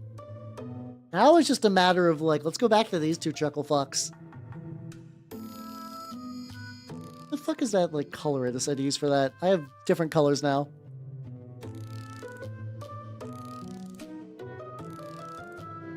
Oh no, that's fair. I atheist ponies also the setting. I guess you're not wrong. You're not wrong. The fact that you said that though is also still very funny to me. I kind of forgot that. Like, how's how you doing, Shopkeeper B? How you doing? How you doing? I can bring a little bit more red back into that. I thought it was like almost too orangish, but I think it's kind of not. Hi, how you doing? How you doing? I'm currently working on some Trench Crusade lads. These two guys are like pretty close. They're once again in that state of like, they're definitely not done, but if I ran them as is, I could probably get away with it. But these two boys, these two fucking boys, these fine, thick gentlemen are ready to goop up my local tables. I'm feeling pretty good about them. I'm feeling pretty good. This guy's got a tragic ass. A very tragic ass. Okay, well, actually, hold on. I got one little goop thing I want to do. Just one little bit as a treat. I think his neck inherently has got good goopage. I think his neck has got good coverage for receiving goop, so I'm just gonna do that. Oh yeah, I need to black out his eye too. He's got like, there's like a little divot in the eye that I think needs to be. I could do a glow effect there, but I actually think it's gonna be better. I think it's actually gonna be better to do that. Yeah, Garfield the sex haver indeed. I guess technically, like, I feel like it's like one of those things that like if I was to do like goofy fanfic reading and did like really super serious My Little Pony stuff, like I don't know. I feel like the whimsy that I enjoy won't quite be there. I would like to do another fanfic reading night though. I don't know what yet though. I need to find what will like really give me that spark.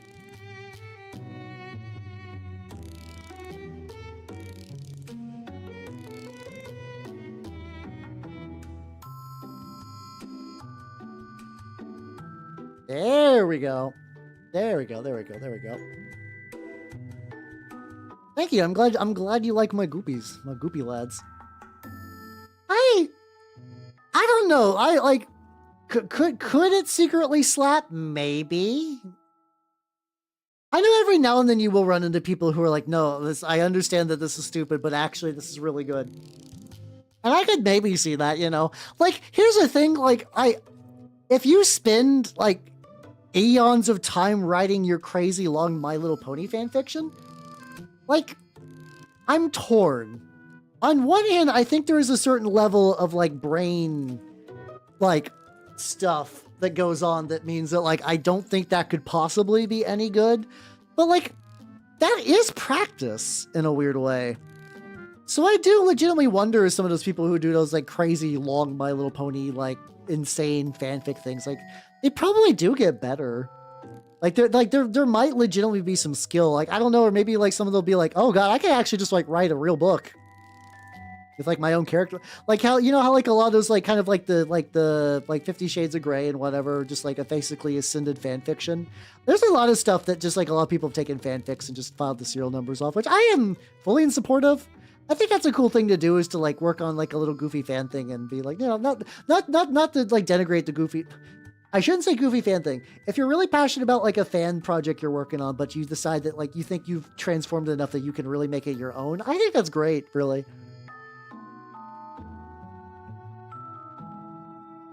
mouse powered by whims. True. People do love the whimsical Fleshnot. But Fleshnot has nothing but whimsy in his heart. I'm tempted to do another. I have not done another Fox Warrior mini in a while, and I kind of want to. He's got a really good one of like a Space Marine made of flesh riding a Space Marine who's a bike made of flesh. And I'm like, ooh, that would be a fun one to do. That would be a fun one to do. I don't know when I'll do that, but maybe at some point.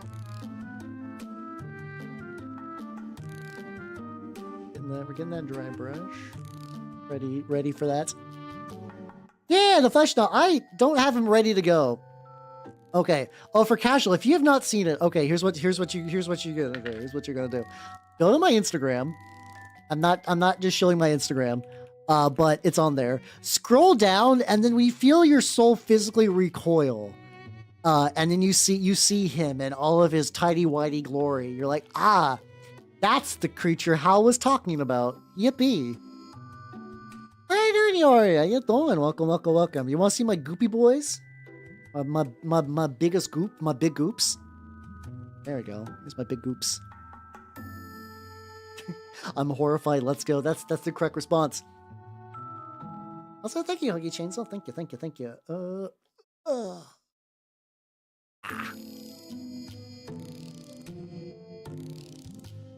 Oh, here you're gonna be very happy. I have not got to read it yet, but my copy of Fabula Ultima came in today. In the mail, so I will.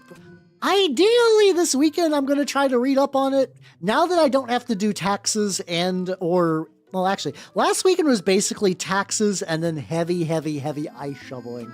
So now that I won't be just like drained on all levels, I might be able to actually like do some shit, which would be cool. Do some reading.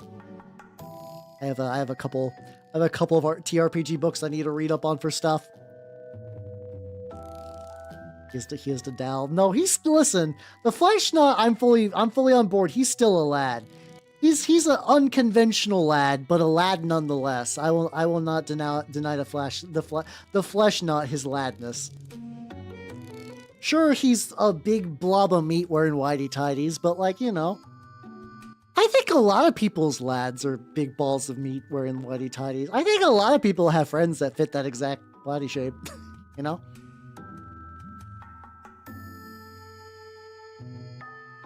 Oh, that's fucking tragic.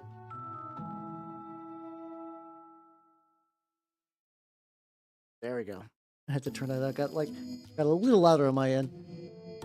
It's good. I don't know if I'm like overhyping him or not, but he's a very good lad. I'm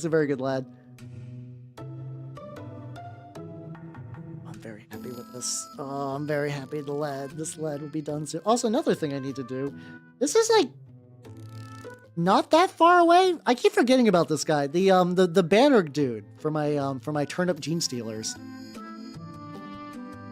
Like this guy, I think I need to do some more highlighty bits. There's like I did the enamel wash and I think it's looking good, but he definitely needs some more TLC. But one quick thing I can do is just get his base real quick while I got all this black paint out.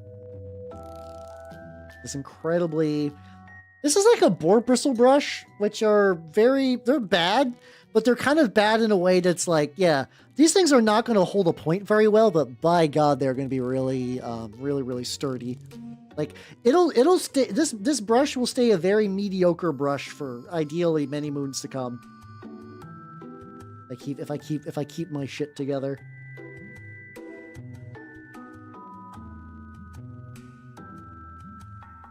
Go. There we go. All right, so he's got that on there. I don't think I'm going to work on him too much more the rest of this night. How you doing, CEO? How you doing? Handle the strongest paint you got. Oh no, it's all good. It's all good. What is it? I feel like the strongest paint would be enamel, but because that's the kind if you drink it, you will go to the hospital. Oh yeah, how you doing? How you like my goop lad? My goop lad be doing great. He's big gooping in this household. I'm currently trying just to add the rim to all these, and there we go. It's a good plague rat. These are not rats. I wish I could claim them as rats. You know what? Fuck it. While there's drying, let's do what you rat, actual rat, rat that no one can deny the ratitude. Really don't want to do that book. What color do I want to do that book? Almost like a dark red would be kind of good, but like maybe like a red brown. Oh yeah, I got the dark flesh tone. Let me do that. That's true. Yeah. If you drink enough of it, you will go to the hospital. That's fair. That is real and true. Let me get a little bit on there and just get the book painted. If nothing else, I can say I painted a rat. Not to completion or anything, but like, you know, got some stuff started. I'll take that. Yeah. No one can deny this. This is a official. I think it's like I think he's a plague priest. I need to double check exactly, but he's I'm probably gonna use this as a sorcerer for my my pestilence warband when I do Mordheim stuff.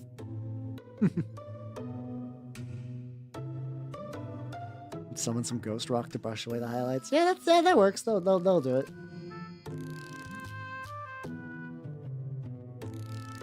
What the fuck is that? Oh, it's like I was like, what the fuck is that little thing? It's a little like the book belt. You know, when you gotta keep your book like extra secure.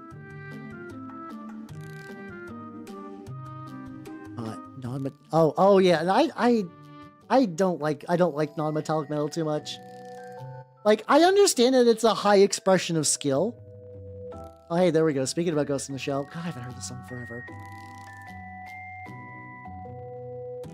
Clearly, I might just... What I think I need to do is I need to re-listen to this entire playlist later and just pick out songs, because I'm having a whole ass, like, music that I've not listened to in, like, decades just manifest out of the void, and I'm like, oh, fuck. It's still really good, too. You know? With some Sisters of Sigmar minis for the old world. No, I 100% don't believe it. They're going to. I think old world is basically on maintenance mode, where we will get the occasional like one mini so they can sell like an entire book to go with it, because book is kind of easier to do than mini. And then maybe we will like Cathay did come out after like a big ass pause, so I do think maybe Norska will be coming at some point as kind of in that like see we are making new factions. It's not just us doing old stuff. See.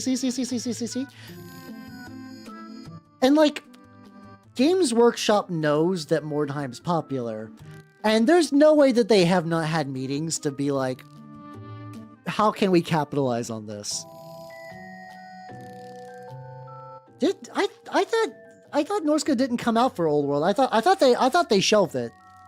No, fuck Kislev. My bad. Kislev, not Norska. You're right. Sorry, I meant Kislev. It's like when the Old World was teased, it was fucking Kislev and Cathay, and then for a while it was like, actually we haven't really worked on this game at all. And then Cathay came out. So it would make more sense for Kislev to come back. Also, too, I'm going to be real, because Kislev is an army that doesn't really have an equivalent in Age of Sigmar. I'm sure people will use them for, like, Cities of Sigmar and whatnot, but, like, you know what Games Workshop wants. Games Workshop hates the idea, like, Games Workshop hates the idea that you might buy a Praetor for Horus Heresy and use it for 40k. Oh, it's so fucked up. But yeah, but really though, they don't want you to use that. And in that thing, Sisters of Sigmar, they're cool. They're very legit. But I don't think that would work for like any of the metrics they're going for. And it's so like Mordheim would have been mined for money if they thought that they could do it, you know.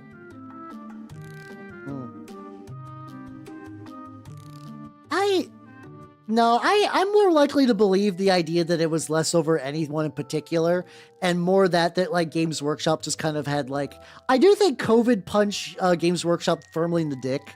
Like there's like even a lot of stuff like Lumineth that basically had to get like split in two because of COVID.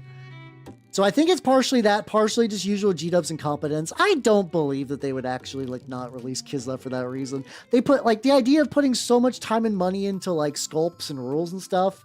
Nah, I fully believe that there was like just like internal, just like being bad, being bad at shit. Yeah, I know it's against the rules, right? But best of luck on that, yo. Decided to make their own Trench Crusade. No, I also firmly believe that, like, I don't think Games Workshop has. There's also a very long turnaround between like when a model goes into production. I'm fully of the belief that when they released Krieg, they did not do that to get any traction for Trench Crusade. Krieg happened because people have been jerking off Krieg for years, and they knew that eventually they would want to capitalize on that. Yeah, I would love the theory that Games Workshop is a competent mastermind doing a lot of plotting and planning and like analyzing market trends. And I'm sure like they do to some degree, you know, they are a company. As much as I like to rag on them, they are a company. They do need to do some level of research, but like also like I'm fully of the belief that Games Workshop operates on similar timetables to Magic the Gathering, where there's like straight up a entire like maybe like 2-year cycle of like making the models and writing the rules and play testing and like, you know, doing some revisions and stuff like that. So like I don't think if there's ever like did Games Workshop go like, oh shit, Trench stuff is big, well cool, we had Krieg in the pipeline anyway. I'm more willing to believe that than anything else. I'm also the belief that like the idea that like, I don't know, if there's any real world influence on Kislev being released, I don't believe that's true either. I don't think either are very likely. I think that's also why like how long has Space Marine 2 been out? And like people for a while were like, why don't you sell Titus? Like, why don't you sell models with this? And then they eventually did, but it took a while. Like, I kind of firmly believe that they actually did intend to have a Titus ready to go. Like, but just due to, like, you know, Games Workshop shenanigans, it just wasn't really ready for that launch window. So, like could I say that there's incompetence behind it? Yeah, but, like, I don't know. I think I'm more willing to believe a lot of stuff like that more than anything else. Yeah, that's true. Also, like, they're getting their new facility together, and that takes forever to do. I just think the nature of the beast means that Games Workshop moves a lot slower than people think it does. Take a sip, too. I also... No, they, like... I'm, like, 50-50 with you on there. I sold that. Because, like, there's been mentioned by former Games Workshop employees that playtesting does occur, but it's done in a very stupid way. It's from what I understand from what people like Peachy and Suggs said, a lot of playtesting is like, oh, hey, you should play Warhammer on your lunch and tell us how the game went. Like that kind of thing. Like, on one hand, I actually do think that the level of testing that, like, because they basically, Warhammer is kind of like like, this is going to sound dumb and I don't mean to, like, you know, 40K 10th edition is functionally an esport. And I don't mean that like, it's like, I mean that in like the release cadence and the way updates are done and like keeping track of tournaments. It's effectively a physical esport, which once again sounds insane, but I firmly believe. And Games Workshop, I also believe as a company does not have the testing capability to do that, to test at that rate. Like, would I love to go with the idea that Games Workshop makes new releases broken so that way people buy it? If so, that would be consistent, but that doesn't seem to be the case.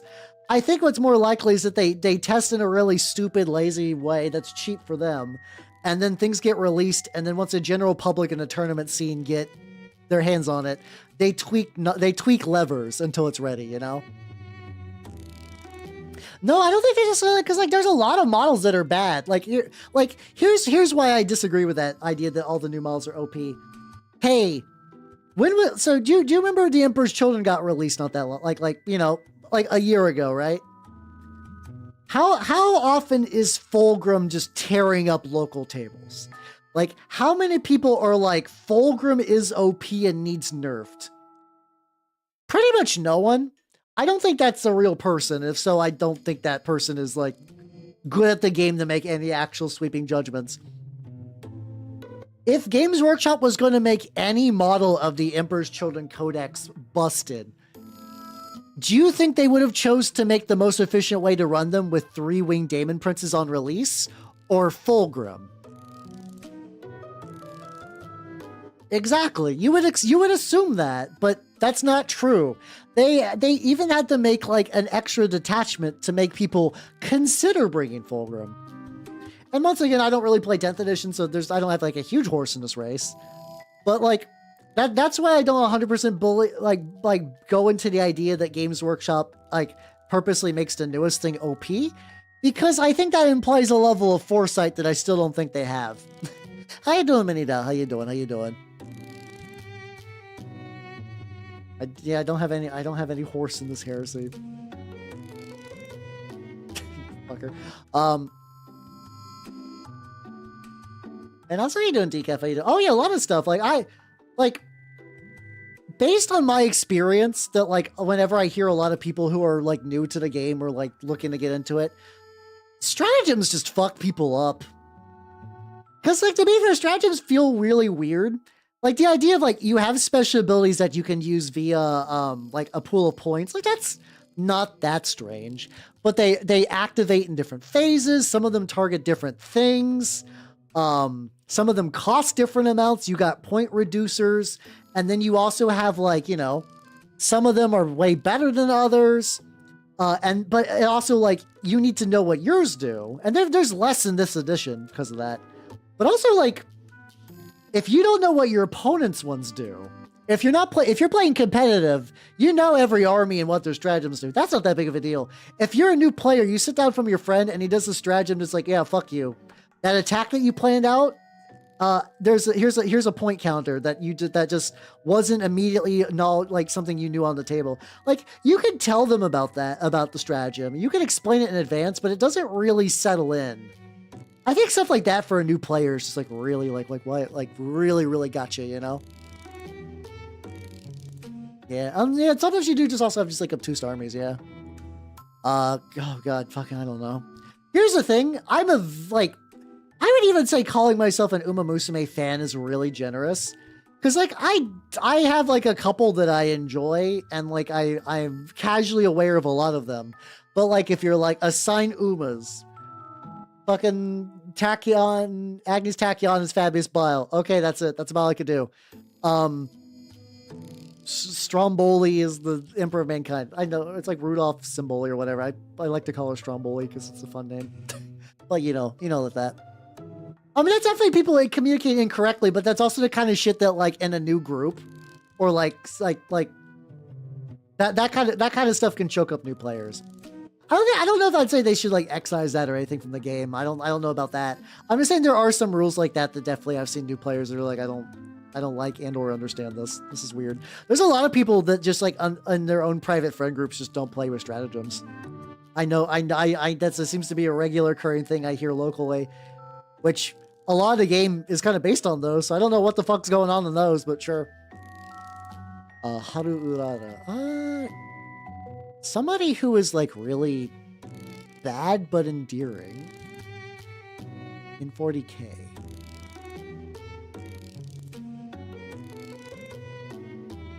I don't know actually. That one I need to think on, you know.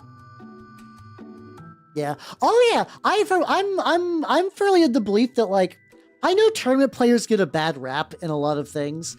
But from what I understand, that like if you're actually like a tournament player who plays with other tournament players in a tournament setting, those tend to be pretty good.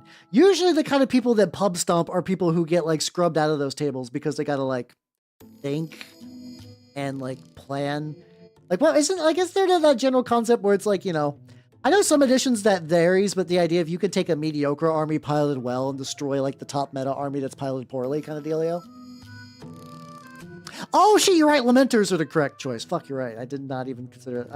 I was thinking like really, I was thinking about like a specific person, but assigning like chapters makes a lot more sense, honestly. That makes a lot more sense, but right.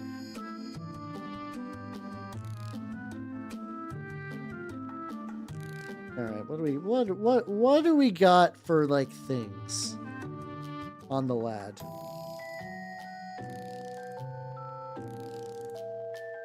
It's like the little bands that keep the gun tied together.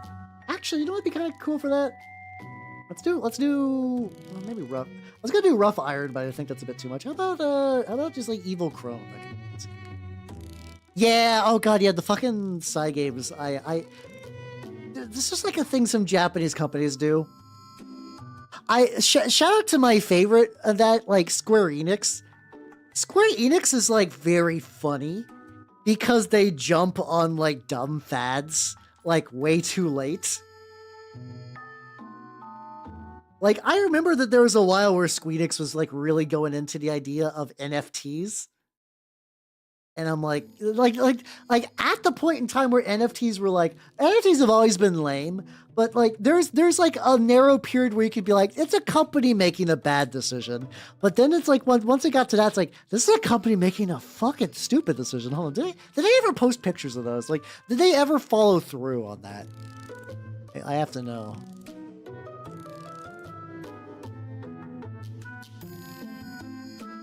Square Enix NFT game Symbiogenesis enters the final season. I'm sorry, what? They had a whole NFT game that existed and is apparently probably dead? What the fuck? Huh. It started in 2023, so it actually ran for like 2 years. Huh. It, oh god, these are hideous. It's, like, I don't think this is AI, but this looks very bad. Like, I think this is supposed to be player outfits? Like what? Like it's weird. Like I can see like what would have been like a Square Enix art style in there. Like do you guys understand what I'm saying, right? Where it's like, I feel like in there is something that could have been like a thing, but it's like weird and wrong. Like the faces are wrong. Like it just feels strange.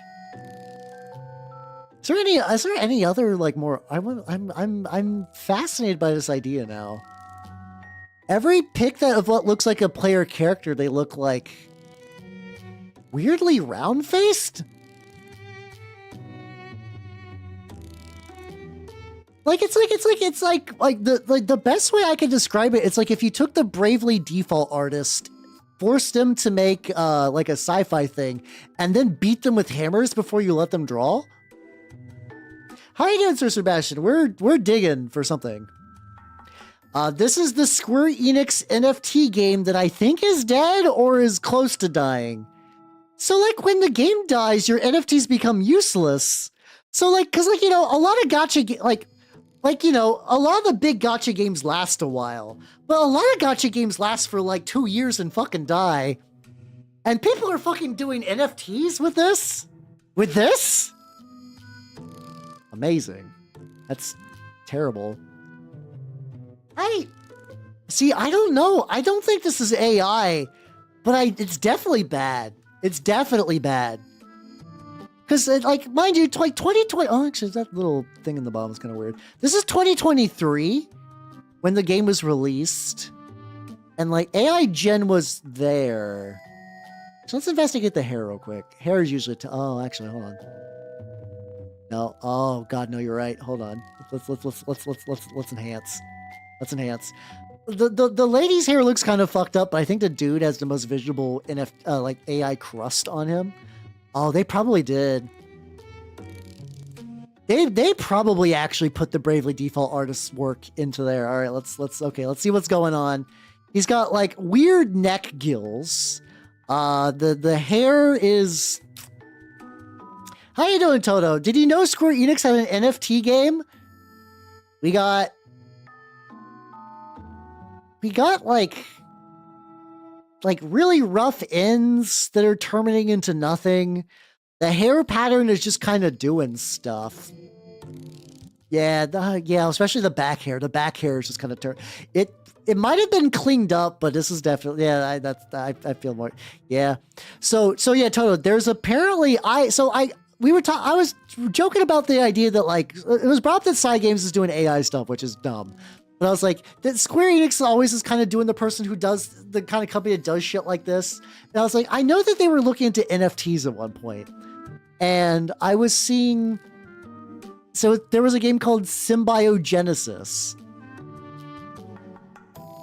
Oh, they have an official Twitter. Their last tweet was from July 30th, 2025. Let this story be etched into the world.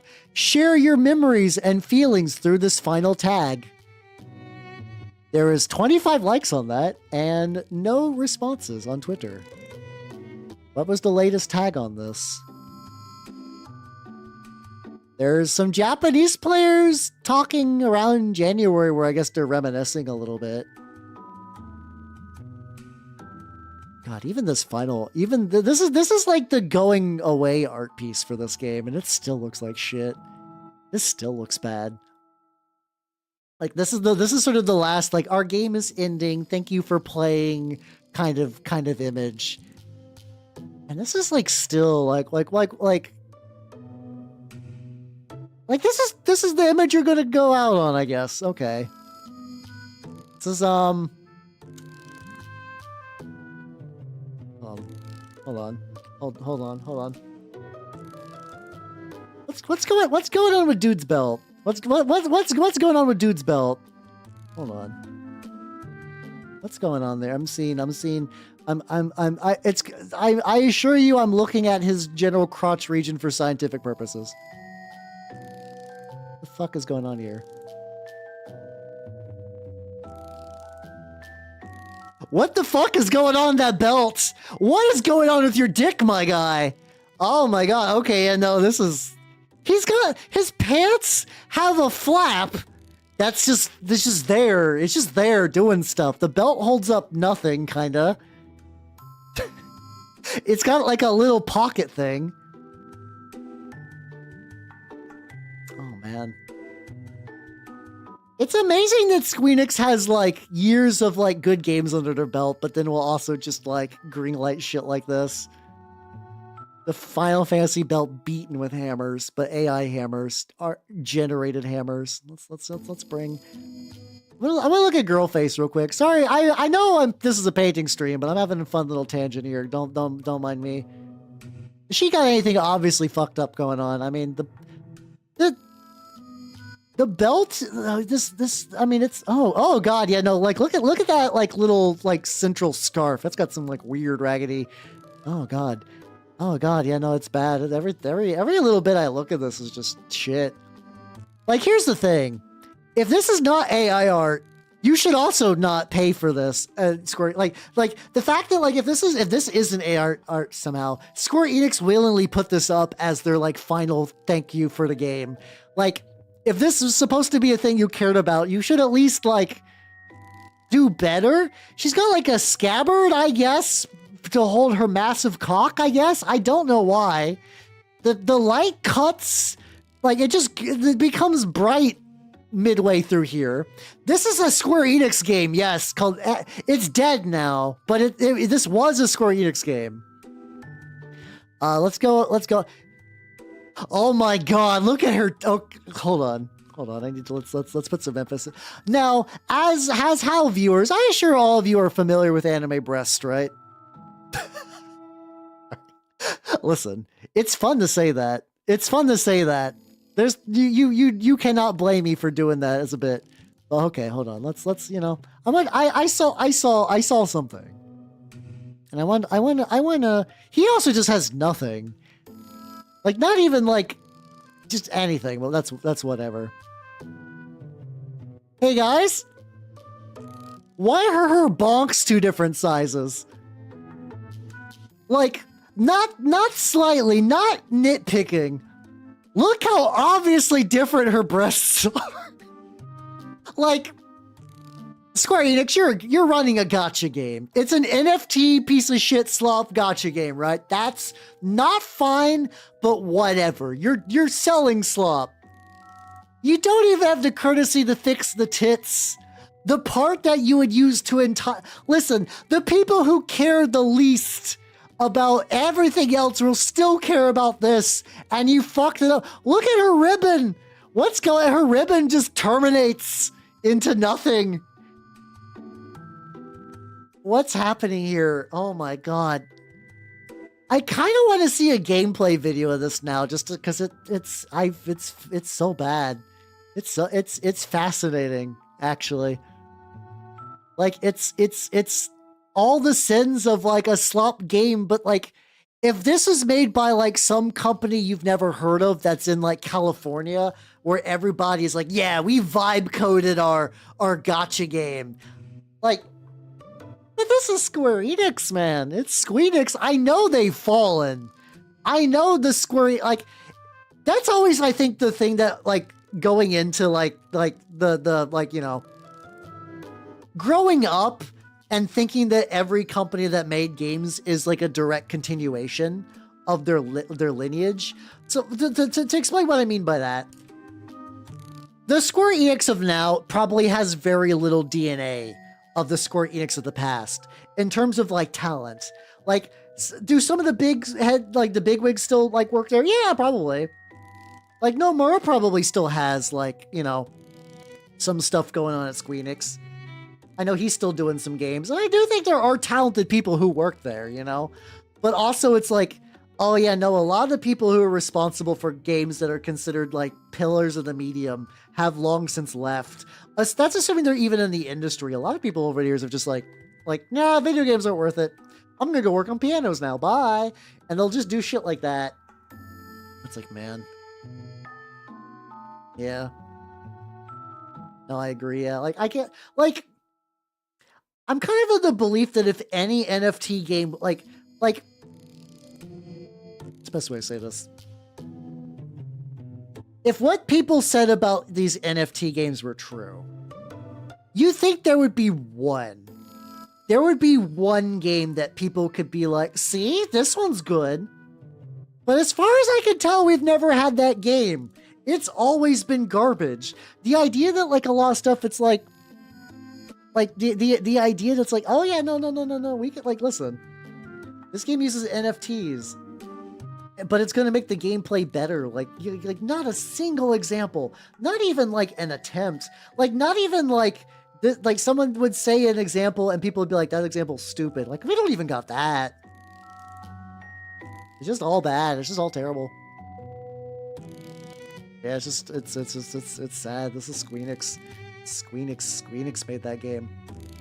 I would like to say that that's forever going to be like a dark stain on their reputation, but hey, the reputation was going to fuck. Like, I don't think Squeenix has had the good last couple of years, minus like Final Fantasy 14 and like maybe like the odds and ends, maybe just random one-off game.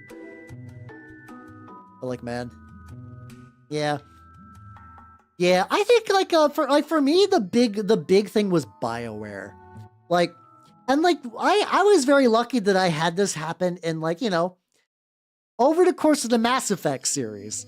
And like, that was like nice and quick, where it was like, oh, look at Mass Effect 1 and look at Mass Effect 3 and look at the staff, look at the writers, look at everything in the credits between those games. And you just see names just fall off. Or like, look at that in Andromeda, or look at that in fucking like Veilguard even. I was not like a big BioWare guy for like, okay, I was a big Mass Effect guy. I kind of missed out on a lot of, I missed out on a lot of Golden Age of BioWare. I also like never got into Dragon Age. I like fantasy a lot. Dragon Age never really did anything with me. Like, I beat the first game and I was like, it's fun. And just kind of moved on with my life. But I have to imagine if you look at the fucking, like, the credits between Dragon Age 1 and Veilguard, it must be bananas how, like, very different that section is, you know? Disappearing. Yeah, they probably moved the other game companies, or like I said, leave the industry a lot. Also, because like that's also the tricky thing. It's like, let's say you are very genuinely talented at making cinematics. Like, I do wonder if at that point there's just a better job waiting for you in like the movie industry. Where it's like, yeah, no, I can like, I don't think you're going to get paid. I think they're still going to be like, you know, bad. But like, I do wonder if like the pay is just commensurate to be like, yeah, you know, I'm the crunch is and the work is still going to be hell, but at least you'll get like a couple more digits.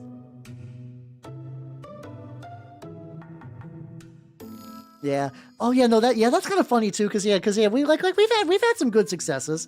Hell, even like fucking like a lot of companies got that. Fucking Bethesda just spent so much time like moving away from like the method of like, mind you, I didn't think any game was ever going to like, you know, to the public, Skyrim is the perfect game, and like they will never pass that in the eyes of the public, so I don't know if there was even any real chance of like Starfield succeeding in that way. But like the kinds of games people have kind of like loved over the years are just like changed, and they're like, why am I not doing as well? What the fuck? But also, yeah, a lot of talents left. A lot of people moved on, and a lot of people moved to different companies or like started their own companies, or just it's stuff like that. It's this is why like I enjoy tabletop games a lot more. Like I love video games, but I like my video games a lot of times. You guys have seen recently, I'm playing more Mythology the Killer this weekend too. Not weekend, on Thursday. A game made by just like a weird, like a solitary weirdo has like a very specific fun charm to it that I enjoy. Because it's one singular weirdo's weird singular vision, and I enjoy that a lot. I enjoy the fuck out of that. Now, mind you, I sit you all down and be like, look at this bullshit, and you're like, how this bullshit screams at me? Why? Because I like the bullshit that screams. I like the bullshit that screams. But like for real though, I enjoy that tabletop games can be made with a smaller team, so that you can get a more direct vision. Mind you, that also means that unlike video games, like not like, I know the whole joke about like we want the Call of Duty audience, but you can make a lot of video games that like don't have to compete against Call of Duty. The fact that basically every war game has to compete against Warhammer and every TRPG has to compete against D&D that kind of sucks. But plenty still do, and plenty still like do it. I think that's neat. I look both ways before crossing the street. I think I missed the context on that, but indeed. I mean, everyone should, to be fair. And a little bit of dry brushing on that little bits. Yeah. Yeah, that's something I think about too. It's like, I do think sometimes that like I overthink a lot of things, and then I'll just see like an absolute moron do something. I'm like, oh yeah, shit. Why didn't I make the attempt? I should make the attempt. People who are far more stupid with less to offer to the world do shit. And I'm like, fuck, I gotta get out of my own head. If they can do it, so can I. Which I find that like weirdly encouraging in a way.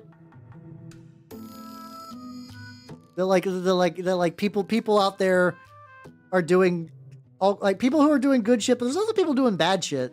But like bad shit in a way that should be inspiring, that like if this person can do an absolute stupid thing, you should be able to do something, you know? And I'm trying, that's the energy I'm trying to bring to 2026 of like, I should really do more with stuff. And I think I am. I'm feeling pretty good so far, but there's a lot more to this year I gotta do, you know? It is legitimately. The like bigger idiots have done, like, I'm not saying you're gonna get like instant success, but like there's a lot of people who've done like really like, you know, pointless, dumb, stupid things. Like, remember that like Juicero got made, and like they crashed and burned as they should have, but someone did successfully pitch like a machine that squeezes juice, like far enough that it got made. All your dreams, if dumb dreams can be dreams. Oh, these guys are for the Great Hunger. These are my desiccated husks. And then these lads are my butcher knights. Oh, they're not so good. Fuck yeah, let's go. The boys, the drip. Okay, I need to get another, I think generally I need to do at least 2 passes with the black paint bases. But this is what I'm talking about. Like, also, like, lately I've been having a lot of minis that have been like half completed. So now that I can actually, like, you know, wrap that shit up and they'll be good, and I can play them on the tabletop and I can move on to some stuff. squeeze money to squeeze juice. And because I remember during the early Juicero stuff, people were like, you can actually just squeeze the packages of juices. They're not like, it wasn't like fruit that was pre-put into it. For people who might not remember, because this has been a while, it's like a very early Kickstarter, like dumb bullshit thing. There was a company that made a product called Juicero, and you're like, oh, a juice squeezer, like fruit juice squeezer. That makes sense. That's a thing that exists. But like, I don't mean like this is a thing that would take like, if you put like an orange in there, it would squeeze it and you would get orange juice. That's a thing that exists and people pay for that, and that's perfectly fine. That's a tool. What Juicero did is it had like a little, basically imagine like a blood bag from like the hospital, but filled with juice. And it was opaque. So you would buy one of those, you put it in the Juicero, it had a barcode on it, so the Juicero could only use like special to proprietary bags.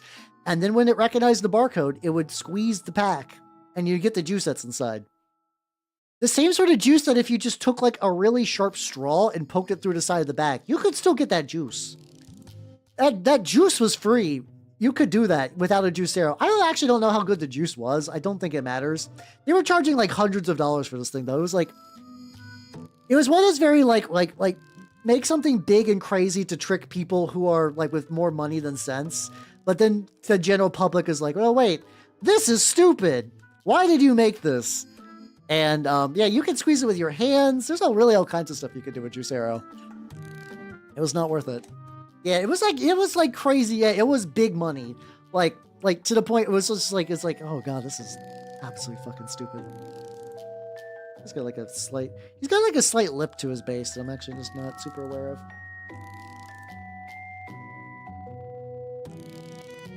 Good. There we go. And with that, you don't need to find a trailer. It is time to wrap up for the night. So I'm gonna pause my music. It's been a good playlist. I might go back to this at some point. So also remember just like this fucking I have like a Japanese club mix from this era that I enjoy a lot, but also the opening like, okay, this is gonna be a lot. There's a song on this Japanese club lit mix I got that is like really, really fun. It's a good mix, but the opening song is just some Japanese DJ just going like, I want some pussy. And then they just start just like playing music after that. He says it like 3 times and it's fucking insane. I need to find that song again. And then after that, the songs get like relatively normal, like nothing too weird after that point. It's just a very strange lead-in. But yeah, thanks for coming, everybody. Thursday, probably the last 2 bits of the anthology to Killer, and then I have a backup game called The Children of Clay that might be the backup. We might depend. I don't know. I'm not sure exactly what's going to go down in those last couple of chapters. We'll find out though. We'll find out. And then on Sunday, I will be painting. What do I want to paint actually? I don't know what I'm painting on Sunday yet. There are several things that I could be painting. But we'll find out. Yippee, yippee, yippee, yippee, yippee, yippee. And with that, I'm going to cut the YouTube people loose. Bye, YouTube people. Bye-bye.